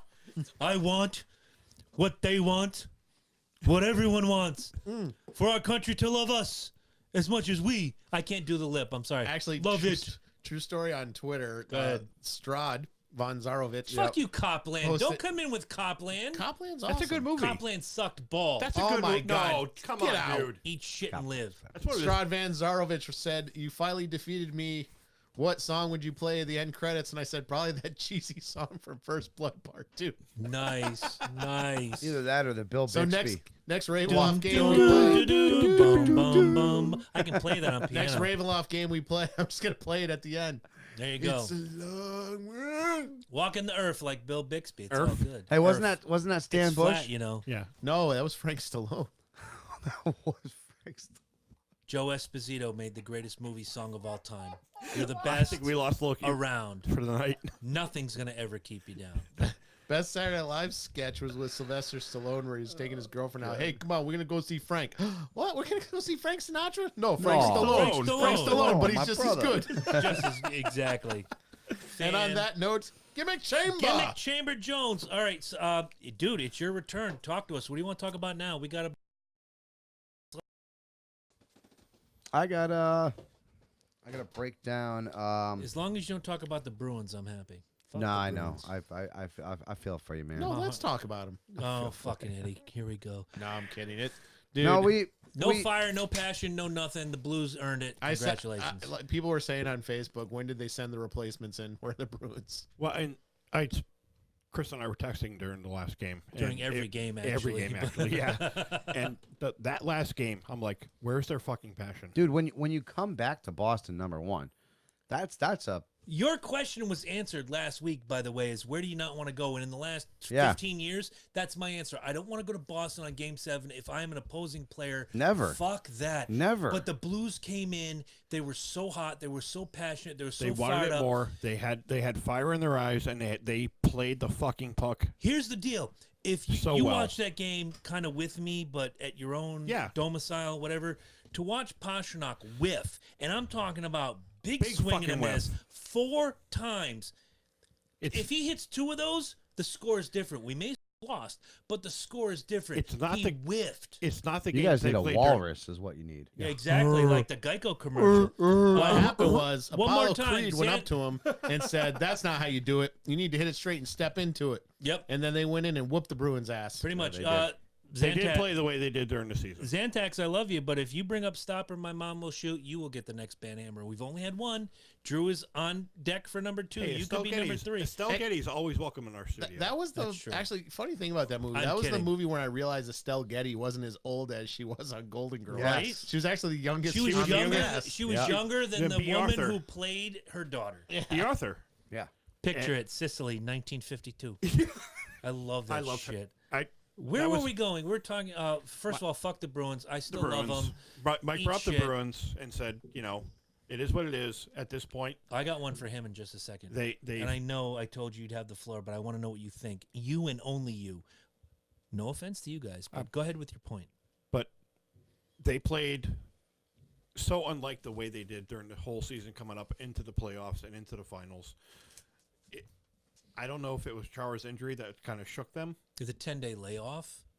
There were 5 injuries that they didn't report. Yeah, but Chara was the biggest broken injury. jaw. Game 5. Sorry. Yeah, took the puck to the face. I was gonna say that could tend to take a steam out of any team. But at the same it's time, like again to go back to Tom Grzelcyk Brady. could have taken his point to Backus. They didn't even play. If you break Tom Brady's ankle in fuck Tom Brady, the playoffs, if they happen to come back, even on the third string quarterback, if they happen to come back and win and go for the goal and go for a fucking Super Bowl, in the back of everybody's mind and on the Patriots team is like, is Tom going to be good enough to win this for us? And I think just in the back of my head that's what was going through every Bruins member's mind. And just with Chara. I'm gonna call horse shit only because you have to have faith in everybody who. Well, yeah, I go with that too. You got to have somebody. Tom Brady was up. a replacement when they won their first Super Bowl. A replacement for Drew Bledsoe with Tom Brady too. Exactly. And it wasn't Tom Brady that won that Super Bowl. No, it was definitely not. But it was the defense and it was a kicker. But I'm not saying Adam Vinatieri. I'm not saying Adam Vinatieri. I'm not saying it's big ups. I'm not saying it's not a. I'm just saying it's a mental thing. The collective fucked up. You get one component of the entire team because whatever happened to win one for the Gipper? Our boy is down. Let's go out there and beat the shit. Now is we're all a team. We're all about teamwork. Mm-hmm. If Mike's team, a piece of Mike's team at work fails, he mops it up. We've already heard that story. Yeah. Well, we already know about second shift. I've seen the videos. Second shift. There you go. See, Lynch pays attention. Why doesn't everybody else? But with Chris, if somebody in your team is put on the sidelines and doesn't step up to the plate, the whole it's the whole that suffers, not necessarily the person, but the whole, because your head is not quite in the fucking game because of like, oh fuck, Mike's not going to be here for like 3 weeks. I just recently got reassigned. What the fuck am I going to do? I just recently got reassigned back to the Norwich location, and last week one of our members lost his mother, very tragically. God bless you, Randy, wherever you are. Hope you're watching. Sorry to hear that, Randy. Kid. And I got the call somewhere around Saturday night, Sunday morning, Father's Day. Can you be at the Middletown location Tuesday, Wednesday, Friday? I'm like, absolutely. I know why I'm going. I understand it. I'm going to do this.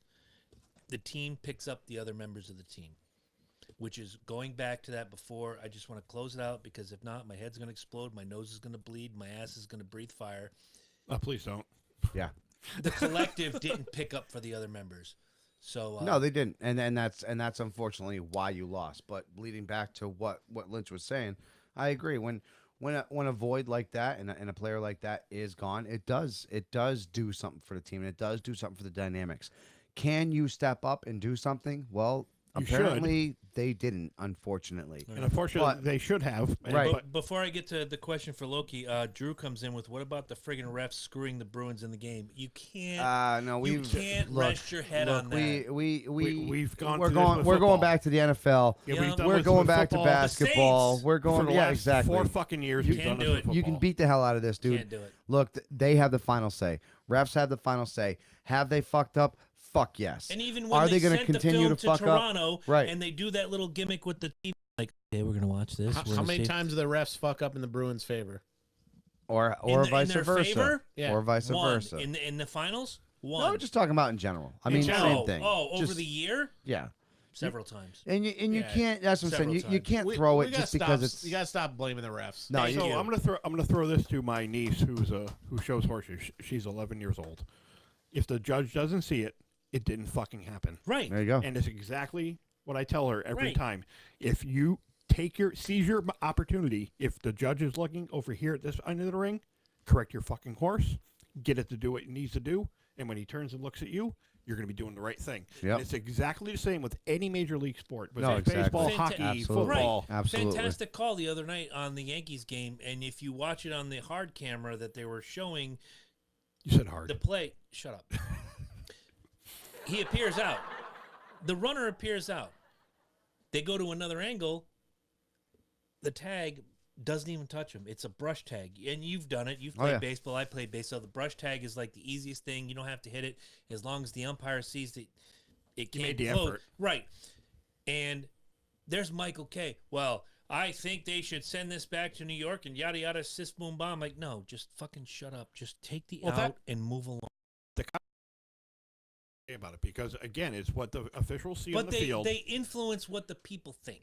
and that's the problem. It's just like the media. Well, that's the ratings. Yes. Yeah. Well, it causes controversy. It causes 'Cause headlines. then you got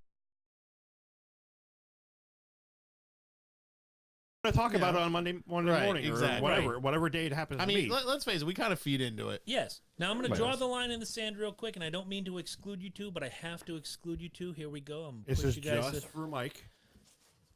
A recent petition has come up with right now 110,000 signatures, give or take, to bring the Whalers back to Hartford. No.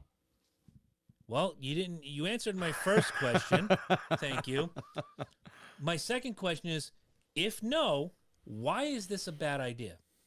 It's a terrible idea. Number one, because we had a chance to keep the Whalers in Hartford. We blew it, people. You blew it, people. Okay? I was there. I was getting... You know what they were doing to us? When we were walking out, they were giving us tickets to the next day for free. Yep. For free. Yeah, that's I cutthroat. wasn't paying for those tickets for that entire last season. They were just pretty much handing the fucking tickets out, people. They couldn't even fucking keep 50 people in that stadium. You know what they did? They turned tail and they told us, if you don't start showing up to these games, we're gonna sell the team. They sold the fucking team. The only reason, and I'm gonna say this until the day I'm fucking dead, the only reason why you fuckers actually give two shits about the Whalers is because they went down to the Carolinas and they won a fucking Stanley Cup with the same fucking team that they left with. Why? Because you people shit on them for 3 fucking years. They went to the Carolinas and people loved them. They embraced them. They were like, we want you so bad. Thank you for coming here. They filled the stadium. They did all these fucking things. They had fucking the first Hurricane night Appreciation Night. that they announced the fact that the Hurricanes were coming, they had a rally for the people. And what happened at that arena in Crazy. Charlotte? 19,000 people showed Because up. they've never had anything like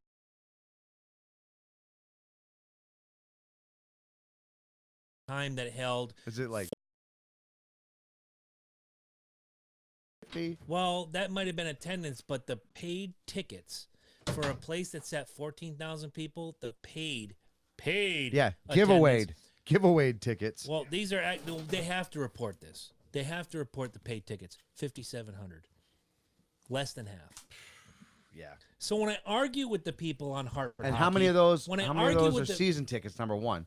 that had to buy those ahead of time. Good call. You know what I'm saying? That's probably like 20% of those ticket prices were season ticket holders. So when I argue with the people on Hartford hockey, when I argue with the people on Bring Back the Whalers, you're all you're barking up the wrong tree. You're a bunch of idiots. Somebody pointed out to me that two things. One, during the Stanley Cup playoffs, the third highest market that watched the playoffs were out of Hartford. No shit, Sherlock, because Boston's right up the road, you fucking moron. Exactly. Second, merchandising. Do you know who the 5th largest merchandise seller is in the NHL? The Whalers. It's the Whalers. Because a team that hasn't existed for 20-some fucking years because idiots keep going out and buying whale gear and not coming back. No. They gave the yard their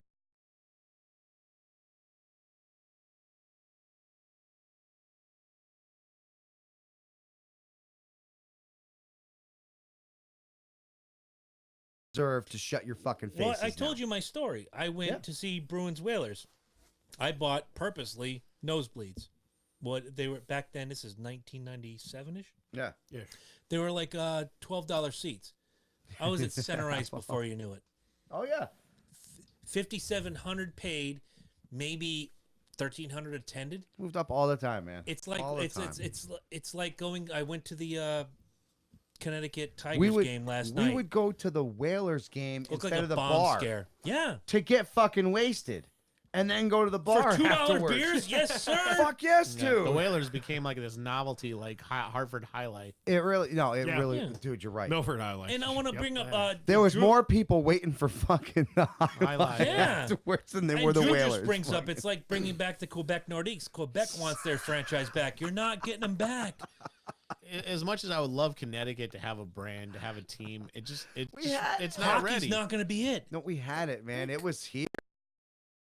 No, God, and, no. and if anything, they had their chance when the Whalers left. They had their chance in late '90s, early 2000s to bring the Patriots into Hartford. I was just going to say that. They built Rentschler Field just for that. Mm-hmm. And when they found out the Patriots weren't coming, they kind of stopped. And Rentschler Field is what it is. It's not as grandiose as it could be. It's still a beautiful field. Oh yeah, absolutely. Absolutely. But Connecticut, my opinion, and you can argue with me as the day's long. This is a lifelong Whaler fan sitting next to me. I don't pick on him because of it. I just kind of I want his opinion. Connecticut can't withstand a major league sports. Think what you'd have to do. Like let's be real. And I would love for the Whalers to come back, but you're gonna ask to trade in their jersey. Well, and it's also and if they did in the first place, you got people like me that, once that happened, we put that jersey up, man. Yeah, we were like, I've never seen you wear Whalers. You were.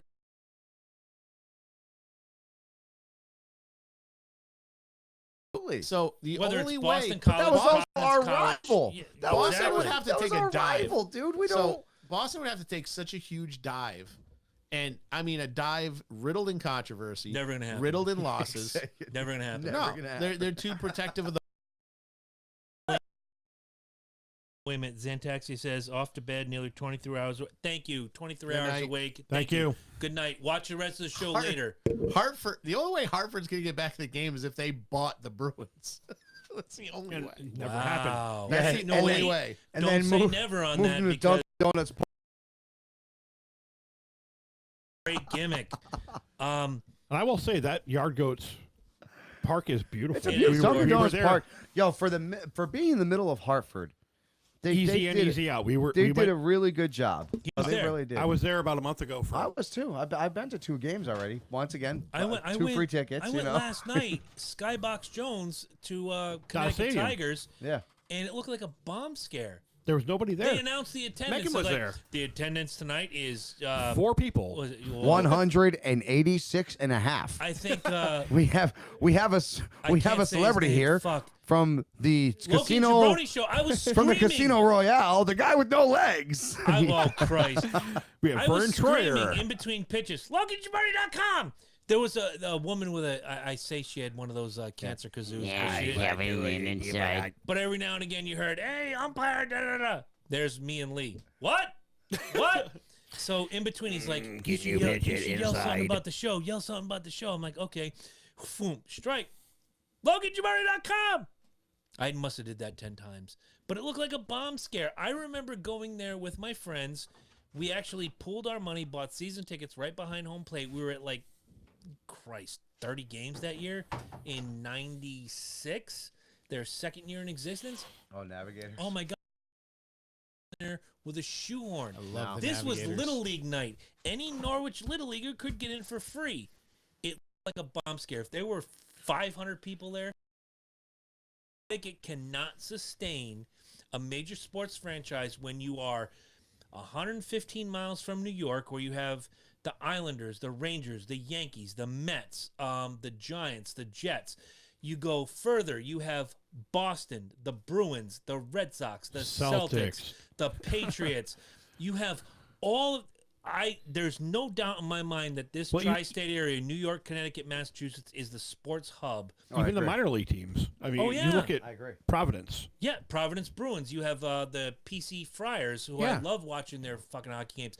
The Boston Terriers up a little further. You have BU, the Eagles. You have all sorts of great UConn, Basketball Jones, right there. Well, you have UConn football as well. UConn football is rising. They're now in Division I. You have all the stuff that is rising, but it's lower level. It can sustain that. The Wolfpack has seen, and we're doing everything in hockey. The Wolfpack has seen declining attendance year after year after year. Their season ticket holders are still high, and as a state, we're doing everything possible to keep it. Correct me if I'm wrong. Oh, we're gonna tolls. We're gonna do this. We're gonna do this. Well, they want to tax fucking plastic bags in stop. They're gonna 2020. Yeah, right. It's gonna happen. Go ahead. Correct me if I'm wrong though. What else? Shit, the fucking plastic bags just pissed me off. I know. What were you saying before that? About we can't sustain franchise. Season tickets holders are down. Damn it, man. We should. Here's the thing. One thing Connecticut could do. They could tap into a sport that's on the incline, so they could jump into soccer. Oh, that's what it was. Soccer could be something they could jump soccer, in. lacrosse. Yeah, they could have. Yeah. If I'm not mistaken, the Black Wolves are awesome. The Wolfpack sold a crap ton of. No, I'm serious. I'm serious. I see where you're going. I'm gonna go with it. They sold a crap ton of those season tickets for mad cheap, and I think it was for 10 years or something like that. It was a ridiculous really crazy. if you were if you were one of the first 100 or some odd people and you got this deal or blah blah. But these people are still part of that deal. You know what I'm saying? And Wolfpack, I mean, it's a great look.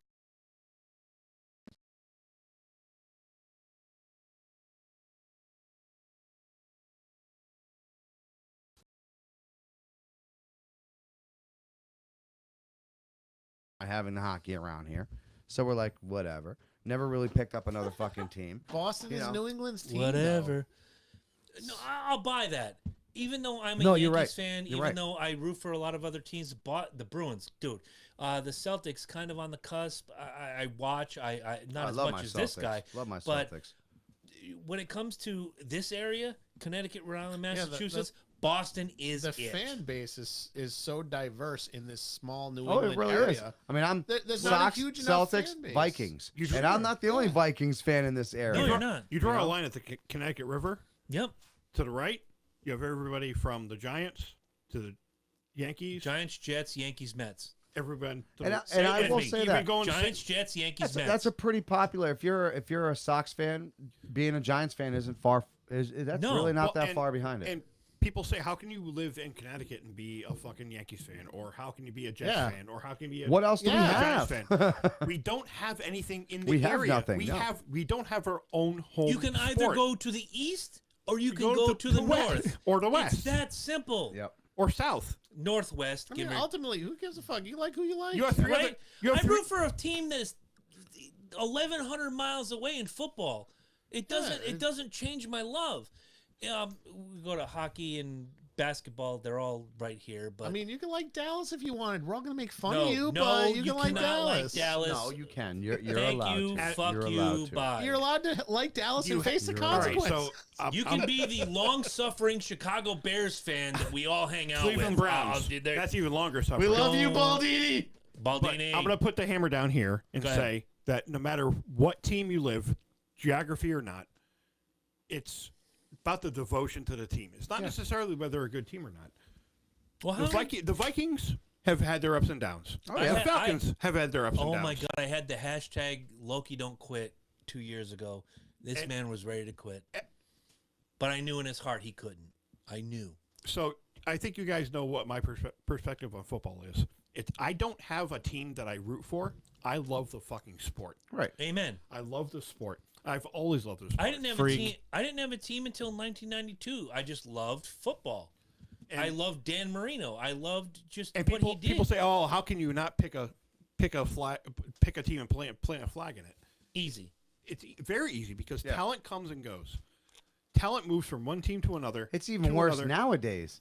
I'm so afraid to buy a jersey nowadays that doesn't have my last name on the back of it. I'll tell you what, you're a fucking man. bandwagon jumper. You're just jumping on the fucking bandwagon. I bought a Percy Harving jersey. Loved it. I was I'm sorry. super excited about it because he was a rookie of the, blah blah. He was badass. A year later, we're fucking ditching this guy like the goddamn plague, and I just dropped 120 fucking bucks on this and that's- goddamn jersey that's- for a guy's last name that has nothing to do with Do me. do you know how much money I lost on Michael Vick merchandise? Oh, You're well, welcome. that's my point, Chris. Is that you, as far as I'm concerned, with any professional sport, you have to love the sport first before you love a team. If you don't love the sport and understand the sport and know how it's played, Yeah. you can't appreciate a particular Right, team. right. You have to love the fucking sport. Game one of the finals, I sent a message to Dave Kovalik, Falcon Dave, big ups to you. I said, when, and this was probably the dumbest thing I could have said. I said, when the Bruins win the cup. Got my design, you're going to tattoo it to my leg. He says, okay. I said, what's the price? He gave me the price. I won't tell you guys because you'll never get the Chris Burns price from Dave Kovalik. Loki might, but you never will. I said, okay, done. He texted me right after the game. He was watching. He doesn't like hockey. He said, man, I'm sorry. I'm like, nope, we'll wait till next year. It's all good. It's all good. Well, and that goes back to my point. Love the sport, not the team. Well, to counter a little bit, my support of the Patriots is more of a legacy thing. So my dad loved the Patriots. We used to watch Patriots football. So and they sucked back then. Yeah. I watched terrible back then, I dude. watched the Bears railroad them Oh Yeah. God, yes. Well, Well, I- in in 1986. 1986. You guys all know my story about the Red Oh, Sox, 86, Yeah. 86 was a bad year for fucking Boston sports, Oh, my dude. God. The Patriots had the steroid scandal. They lost the Super Bowl to the Bears. God bless Bill Buckner. I don't know about basketball and all them. 86 was a championship year for basketball. The Challenger Yeah, fucking that was exploded. about the only- 86 was a bad fucking year. Pretty much a bad year all real around. quick, somebody asked me not too long ago. I have the Falcons tattoo. I have the Yankees tattoo. I want to get a Bruins tattoo. Somebody said, why don't you have like a Rusty Wallace or a Kevin Harvick tattoo? Rusty Wallace would be easy. He's retired. I could do the blue deuce. And Yeah, whatever. nothing's gonna change. Yeah. Well, now he's gone. Yeah, I mean, I could do the 27, but that was only 6 years, and then he did 20 years in the 2. Why don't you have a Kevin Harvick tattoo? I'm like, because he was in the 29 for 10 years. Now he's in the 4.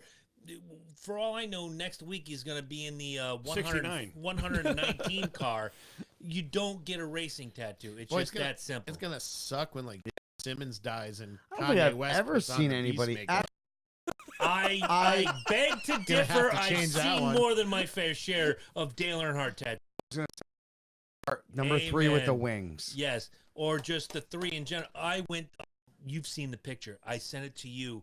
I was in the stands at New Hampshire Motor Speedway in 2006, and It's a been guy, a long time. big George the Animal Steel looking motherfucker, hairy, Dad? looked like he was wearing Harry has maybe. beast like Eddie. Looked like he was wearing a sweater, but his shirt was off, and on his back, somebody took the time and the effort to carve or shave the perfect number 3 in his back. And I sent it to him. I was like, these are my people. I think it's still on my my old computer from like my iMac G5. I think it's still on the hard drive on that computer. But again, let's go back to Dale Earnhardt from 1984 till his death in 2001. Drove the number 3. Let's go to Rusty Wallace. He drove from 1984 to 1989 in the 27. Then he switches and then to from 2. There was number 2, yeah. Kevin Harvick right behind me. His Daytona win, he's in the 29. Then he goes to the 4. You look at a lot of these guys, the numbers switch. Like, Now they do, yeah, because you're changing teams faster than anything else, and it's the same thing with the NFL. Yeah, it wasn't like that. They're changing so fast, right? Back in the day, back in the 70s when NASCAR was coming up in its heyday, there were no teams. Well, it was same just thing with single football. car teams. 43 guys got out there single. Didn't you and I talk about this last week really quickly about the Formula One racer? Yes. The black kid. I can't remember his fucking name. Fuck if I can't remember either. But he started out on a go-kart track with his father, who was not a mechanic at all, fixing a fucking car. That's how racing was back in the late 60s, early 70s. You had no teams. There were no dynasties behind them. You didn't have... It wasn't like a guy walking out of the dusk and say, hey, let me drive. I won't let you down. I've seen it on TV. No, it wasn't. Funny, I was going to bring that up when we were talking about movies. They actually worked their way up through the ranks. Yeah. And this kid, who was shitty at first, he was 9 years old, got picked by whatever team at 15. Schneebitz Racing. And rose his way up through the ranks. And that's how NASCAR was back in the 60s and 70s. And they were actually... It's how Darrell Waltrip got a chance. It's how they Dale were Earnhardt got a actual chance. stock cars. They weren't... No restrictive plates. No bullshit. Rolling off the line. Just coming off the line, slap a fucking logo on it, slap a number on it. Too much racing. We can't do this after this week. No more. I'm just saying, Chris. Slap a number on it, slap a logo on it, get a fucking sponsor, and go around a fucking circle in a left-hand turn for fucking... 3 times a year you go to the right. Yeah. But, don't tell Eddie. But go to the left for fucking how many races, and you fucking came and became a champion. Right. Now, I feel NASCAR is like the powder puff of sports because of the whole...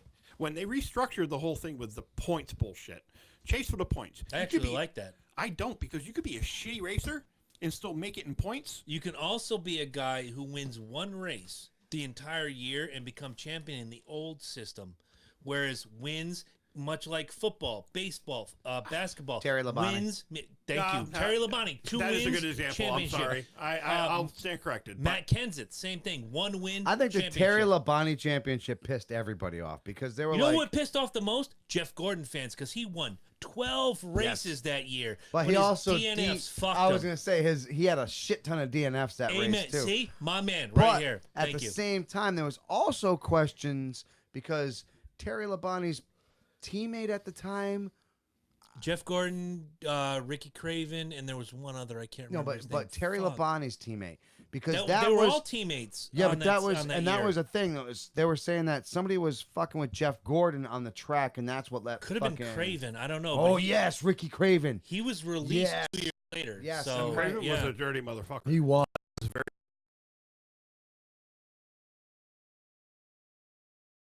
You guys remember his truck races, right? Cravens? Yeah. Yeah, he was fucking dirty. I don't know about dirty. I'd say hard-nosed. Dirty is Kyle Busch. Hold on. Let me do this. Thank you, fuck you, goodbye, Kyle Busch. This up one time for you guys. Hashtag fuck Kyle Busch. Eat shit and live. Anyway. But anyway, I back to my point. I think that sports throughout the last 30 years, from when we became fans, have evolved and changed in good ways, yes. Bad ways, certainly. Sure. Oh, absolutely. I mean, football, not the football I grew up with. No, it's not. Football's changed a lot. Baseball? No. It's a lot faster. It's a lot. It's not as hard nosed as it used to be. But again, going to what you're saying, it's a lot faster. But then again, we've watched, much like with soccer, which I hate. That you'll never get me to like soccer. No, I won't. Or I'm football, as y'all call it in Europe, where a guy gets touched like this, and he goes, Somebody sent me a great video a couple weeks ago at the beginning of the Stanley Cup Finals. Same thing in American football and be called down for a fucking foul. Somebody got railroaded in the last game of the Bruins Hurricanes, if you will. Whaler Cane. And it was the shot that I wanted. It wasn't Chara. Chara was the pick. It was McAvoy, and he comes up and shoulder to the chin, just boom, like fucking railed him.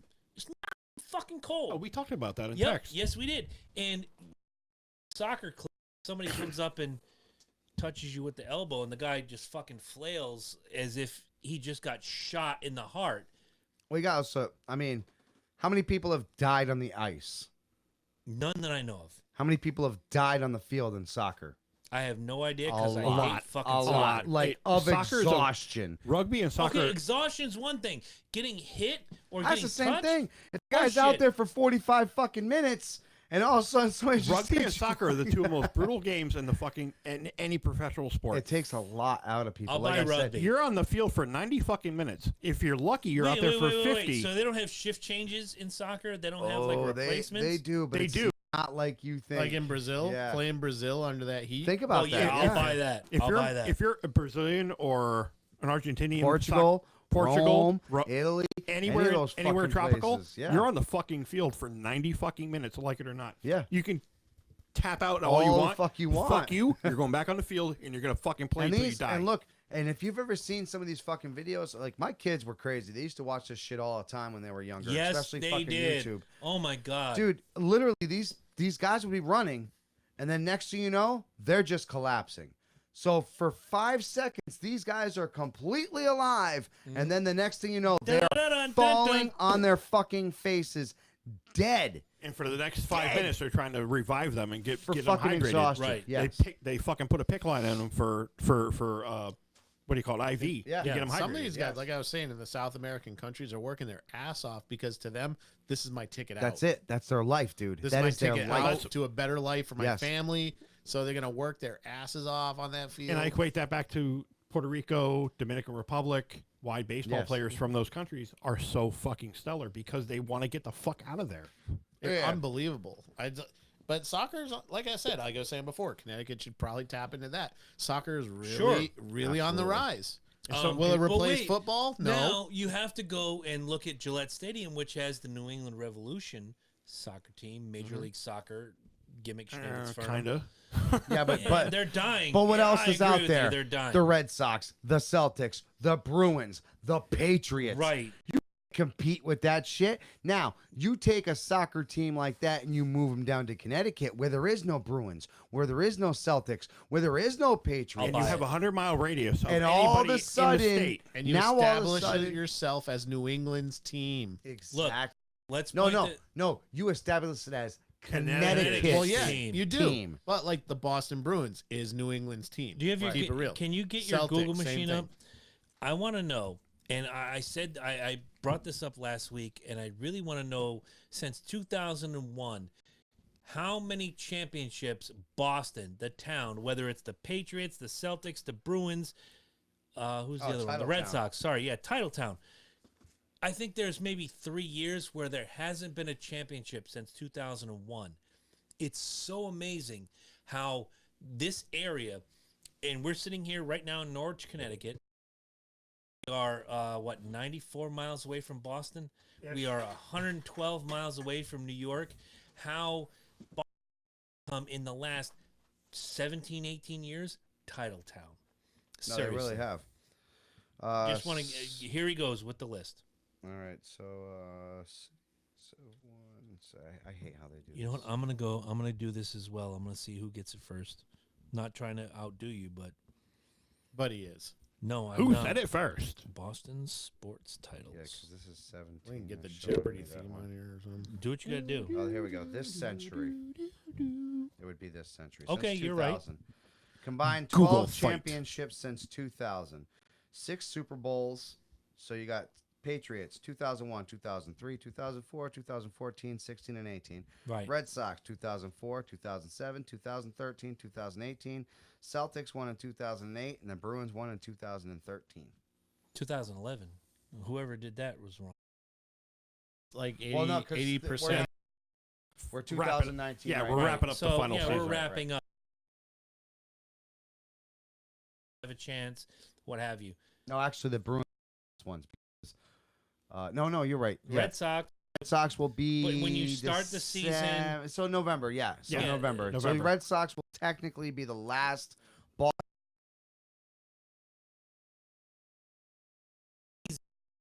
It is amazing. It is. 12 And out of 9. now let's 12 out of 18. bring that back and say, I'll say if the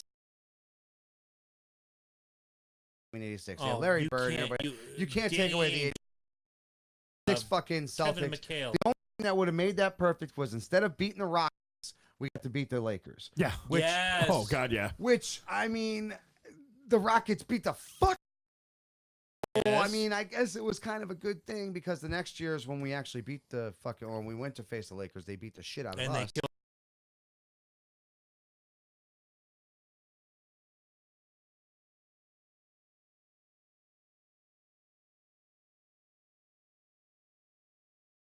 Now, God let's rest his. fucking Bears debacle, and let's say the Patriots actually pull off a miraculous win against Chicago, and now they have a bowl into. You know what I'm saying? So wasn't that all they got was the Celtics out of that? You know, quick question for you because you know,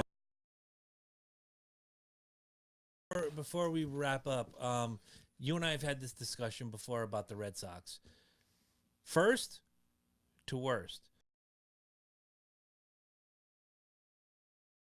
You know, the Yankees are. That's our ultimate curse. The Yankees are mirrors. I don't know how we are as good as we are right now. I told you at the beginning of this season when we started this thing. What did I say? You have the most dangerous.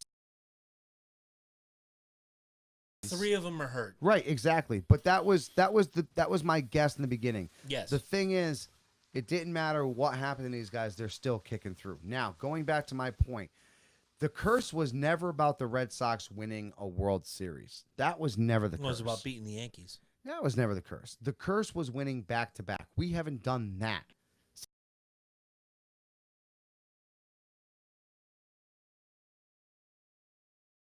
Because back to back against the Yankees in the 90s, and that's Red Sox. Oh yeah, I'm saying Red Sox have not had a back to back since the 1900. No, back to back World Series champions. Oh, since the 1900s. Since the 18, 16. 14, 15. Eddie, go to the Google machine quick. I want to say 18, you had 2 in a row in the 10s. If I'm wrong, well, that's why that's anyways. I know we have. If I'm wrong, I'll root for Michigan in November. No, I know. I promise. I know. We have 2 of them that were. That was it, and that was back then. That was before the Babe Ruth trade. I'm waiting for Eddie. The in Babe the Ruth machine. trade came afterwards. I'm looking right at the things. I think it's gimmick schnibbits. 10 and 11. Wait. Here he comes. He's 10 got 11. the gimmick. 1910, 1911. All right. I want to see back-to-back championships. Just check the 1910s. The 1903 to 1904 season. So I think that's their biggest thing. I don't think the Red Sox are ever going to be able to pull a back-to-back again. I don't think any team is going to pull a back-to-back again. The competition is too fierce. I don't know, man. I got to throw that it's never happened because back then they were called the Americans. True. Because okay, Done. so no, you can't do that. And I can tell all those Lakers fans to kiss my ass because the fucking championships were won in Minnesota. Up top. So I don't want to fucking hear that bullshit. They still consider them I agree with you. Lakers championships. I agree with you. They're not.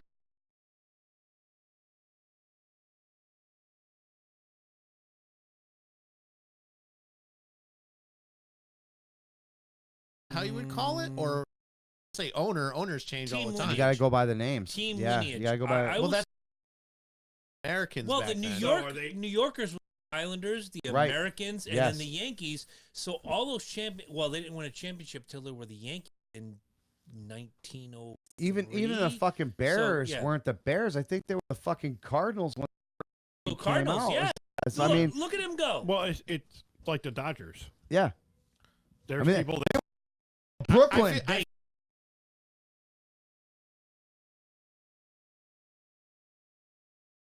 Whole episode to like debate this topic. No, it's it's an a interesting good topic. It's a good topic, and Loki and Jabroni win. The rest of you suck. It's the team. It's the team. It's straight up the team. And that's the reason why you take these championships with you. That's the reason why the Lakers have as many championships as they have. Is because they. So is it the town then?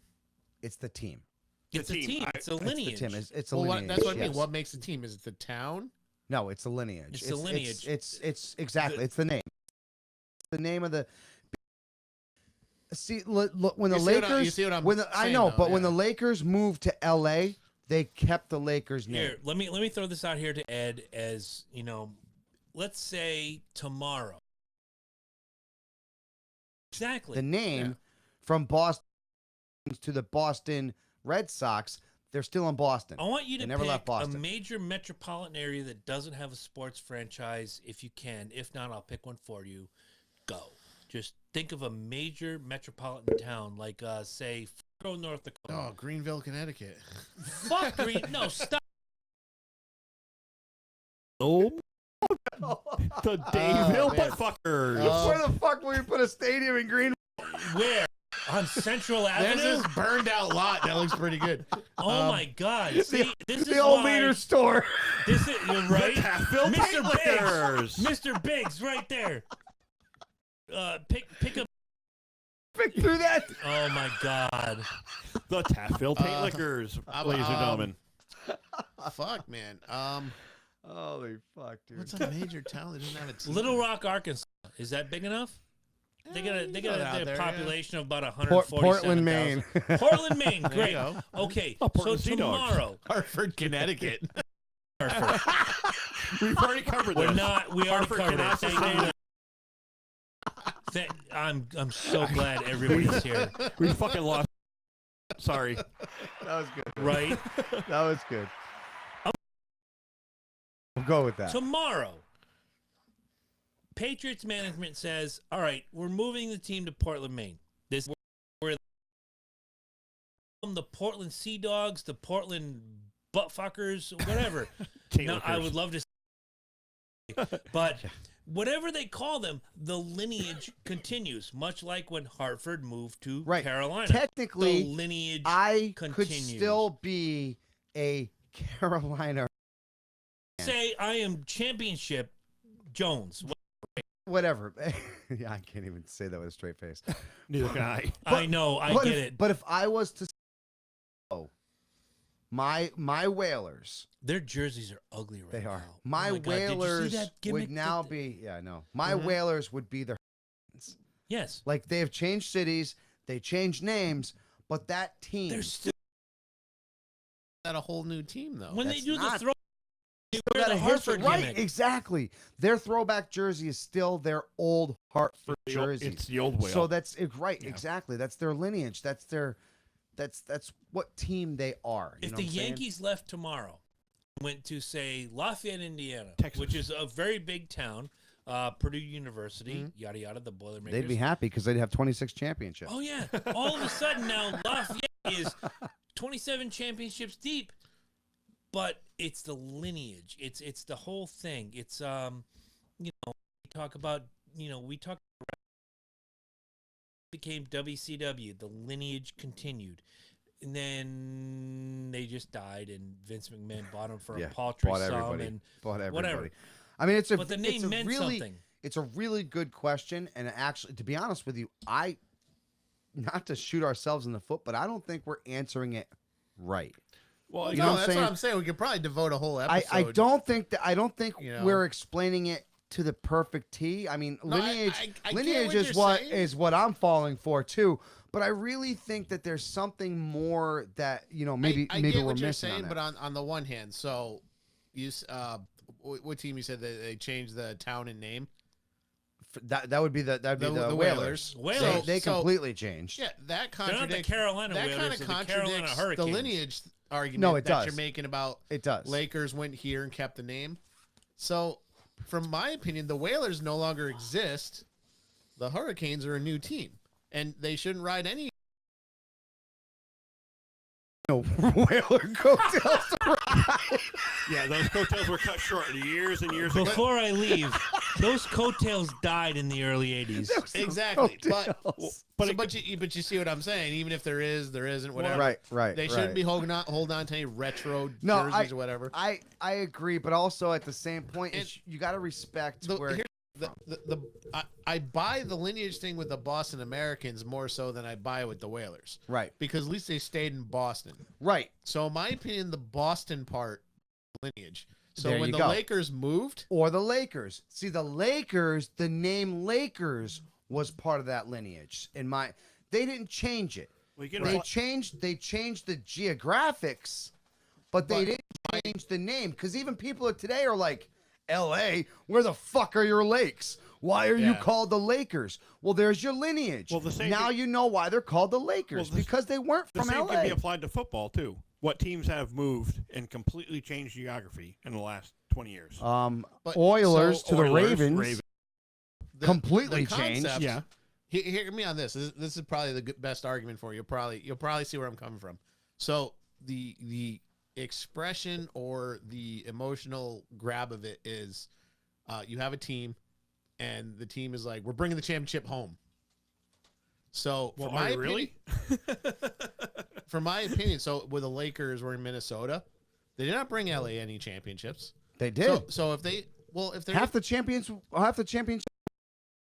they literally with 8 championships. What championships belong to Minnesota. No, they do. They don't belong to LA. So when you But they belong to the Lakers. Maybe. So they're still fans in Minnesota of the Lakers. Well, I'm sure there is. And they followed them over. Which goes all the way back to my first point at the beginning of this segment. You either love the sport and you love the players. Very true. Or you're going to root yourself into a geographic location. Well, honestly, if we're talking or basketball, flipping you know how it I feel all about the way basketball. back to the beginning of the show. Poppy was shot because he was sleeping with a drug dealer's fucking wife. We're here for that. What are you about? Allegedly. We're not making any statements here. Look at Giovanni Show. Do not condone any comments that man just made. Anticipating a whole lot of jazz. All I'm trying to say is he was shot in the Dominican Republic, Oh, so Christ. it's not part of Boston's lineage. Let's wrap this So we up. just said the fucking Oilers to the Ravens. Around the table, anything you want to pimp, plug, or otherwise push upon the people, starting with you. And I know your website is up. I know your show is starting.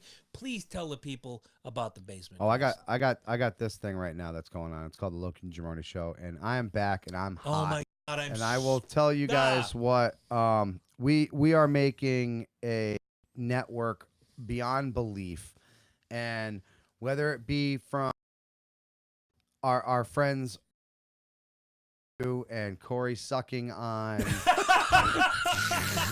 I hope you know what, I'm all sharing kinds- this with him. And I'll give him a timestamp. Eddie's taking his headphones off. Yeah, he's got that thing where he can't take that. What do they call it? Mesothelioma? Oh no, that's the other thing. That's the thing with asbestos. And shit. Right. What do they call that?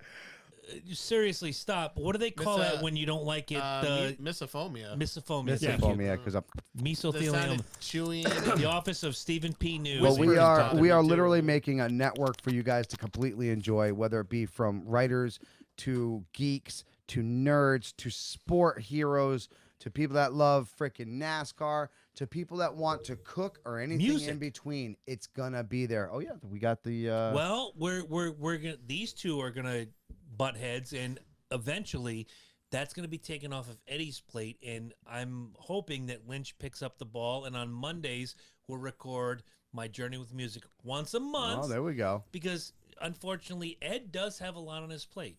He has the We do. third He has a episode life. in the can. I would like him to release it if he can. I do. But once that You do, actually. once that happens, we're going to turn the reins over to Lynch. We're going to record at Casa del Lynch up in East Bumfuck, Connecticut. We're going to have My Journey with Music, and he's going to be there right there with me. It's the Focus Digital Network, where whether you send it to him, however you do it, I don't give a fuck. Basement Quest, C&J Speed Review, Logan Jabroni Show, the flagship of all of it. And the YouTubes, whatever we do. You've done videos. I've done videos. Let's just keep having fun.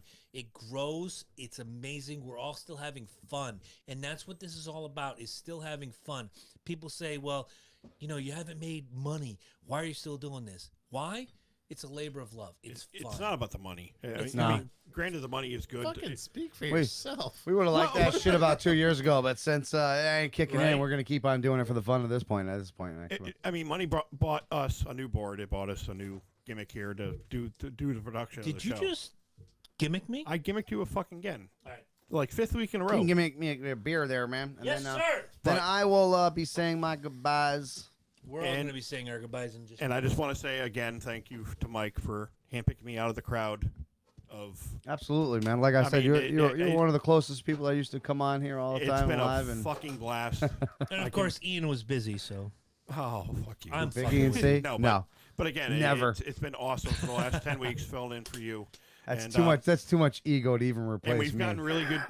We've gotten really good feedback. Yes. I mean, even our acoustic shows, unplugged, and Eddie can't make it. We just do our thing. Acoustics, we had to do. We've done it before. Man. Oh yeah. I got really good feedback from people who follow us and like friends of mine that aren't necessarily friends of the show, but they saw me there. They're like, "Oh, that was really funny. That was really good. Well, it's." Let me. You're thought provoking. You're controversial, but yet you have a good dynamic sense of what's going on. Well, it's a good dynamic. Your grasp. Of course, we've been friends for fucking 20 years. So. For fucking ever, and then. Well, you feed off of it, exactly. Mm-hmm. Well, and you feed off of each other, and I think the four of us here in this room right now are like the good dynamic. Which is how the show was born. Mike and I being at a football party, and people are screaming, and yelling, and hooting and hollering and drinking. We sequester ourselves into the corner. And you kind of go off on your own. Well, we were just talking about the game, and eventually we noticed nobody's screaming anymore. They're listening to us. And it was like, why aren't you guys screaming? Oh, we were listening to you. Okay, fine. Fuck it. 2 days later, I'm listening to Three Sides of the Coin. Big ups to Tommy Summers and the boys, and the girl, Lisa Martini. And I called him at 4:50 in the morning. I knew we were both driving to work. I'm like, dude, we got to start a podcast. And we did. And it was all about what Tommy said. Two guys sitting at a bar talking about what they love. And that was it. And that's what drives us. We can make $1 million. Great. We can make nothing. We're never going to make Bruce Pritchard fuck you money. We understand that. You don't know that. Well, we don't know that. But we're doing this for our passion and our love for what we do. Exactly. It's just putting our opinions out there, putting our hearts and souls out there. I'm going to talk for Mike because he's in the executive washroom right now. Right. But I know that he and Chris and Eddie started this for just that reason. No, I'm a greedy capitalist. Yeah, well he is, but he came in because, and I quote, I believe in what you're doing. And that's just it. And that I wouldn't be here 4 years later as the fourth head on the monster. If I didn't believe in what you guys do. Well, let me say and I wouldn't have filled in for the last 10 weeks if I didn't believe what Mike was doing. I will say this. I met with Mike on the week after the WrestleMania recap gimmick Jones, and he told me about what was going on, and he says, I want the show to go on, but I can't be there. Well, who do you got in mind? What do you want to do? And before the words were complete, tumbling out of my mouth, he goes, I want Lynch. Done. Let's call him. And you remember, we're in Mike's. Well, you don't remember this part, but Joey Lynch wasn't available, so we called Joey Lynch. But we got Chris Lynch, and we called you. Said, "Hey, here's what's going on. His uglier cousin. We want you." And you were like, "I'm there. Fuck it. Let's do it." And I made a commitment, and I stuck to my commitment. And I just want to say that I'm looking forward to going further on down the Loki and Jabroni family. Well, you'll certainly be back, but for me, I have to say thank you so much for filling in tremendously. Don't say it. You know what? No, this is the part where I'm going to say shut up. No, I want to thank you for the opportunity. I mean, thank you for filling in so tremendously. Give me something to kind of look forward to every week and just be a part of a family, be a part of a team. You're always a part of the family. Oh, that's that aside, but I mean, this gave me something to do. Every Tuesday night, I could focus, and I had thoughts in my head. I wanted to. Oh Christ! You're stealing his gimmick now. Fuck you. Anyway, he gave you a wrap up cue. I gotta bring him home, and I need cat food. Wrap it up. All right. So anyway, except for openings. I know. Yeah, except for I don't do the openings because I always. Next time you're on for the cold open. We got you. Oh, fuck you. So my journey in music, Chris and I are going to talk about it. With Eddie, we're gonna Eddie. Make this happen. Honestly, I was going to talk to Chris about this off the air, but for like the next month or a half or so, I just need to take a sabbatical. I got shit to do at home. I need to refocus, repurpose. I'm always have Tuesday nights available for anything, and if I have to rearrange my schedule for Mondays, so be it.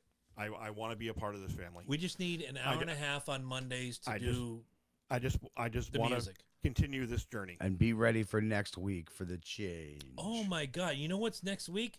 Barry fucking Horowitz right here. WWF, WCW. Well, not right here. GWF. He's gonna be on the phone.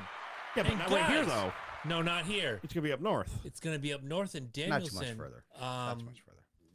Hey, come on, that works like, out really good for you. Now you're gonna get a free 12-pack every time. Well, it looks like it's gonna be our new. And maybe I'll bring some gimmicks back.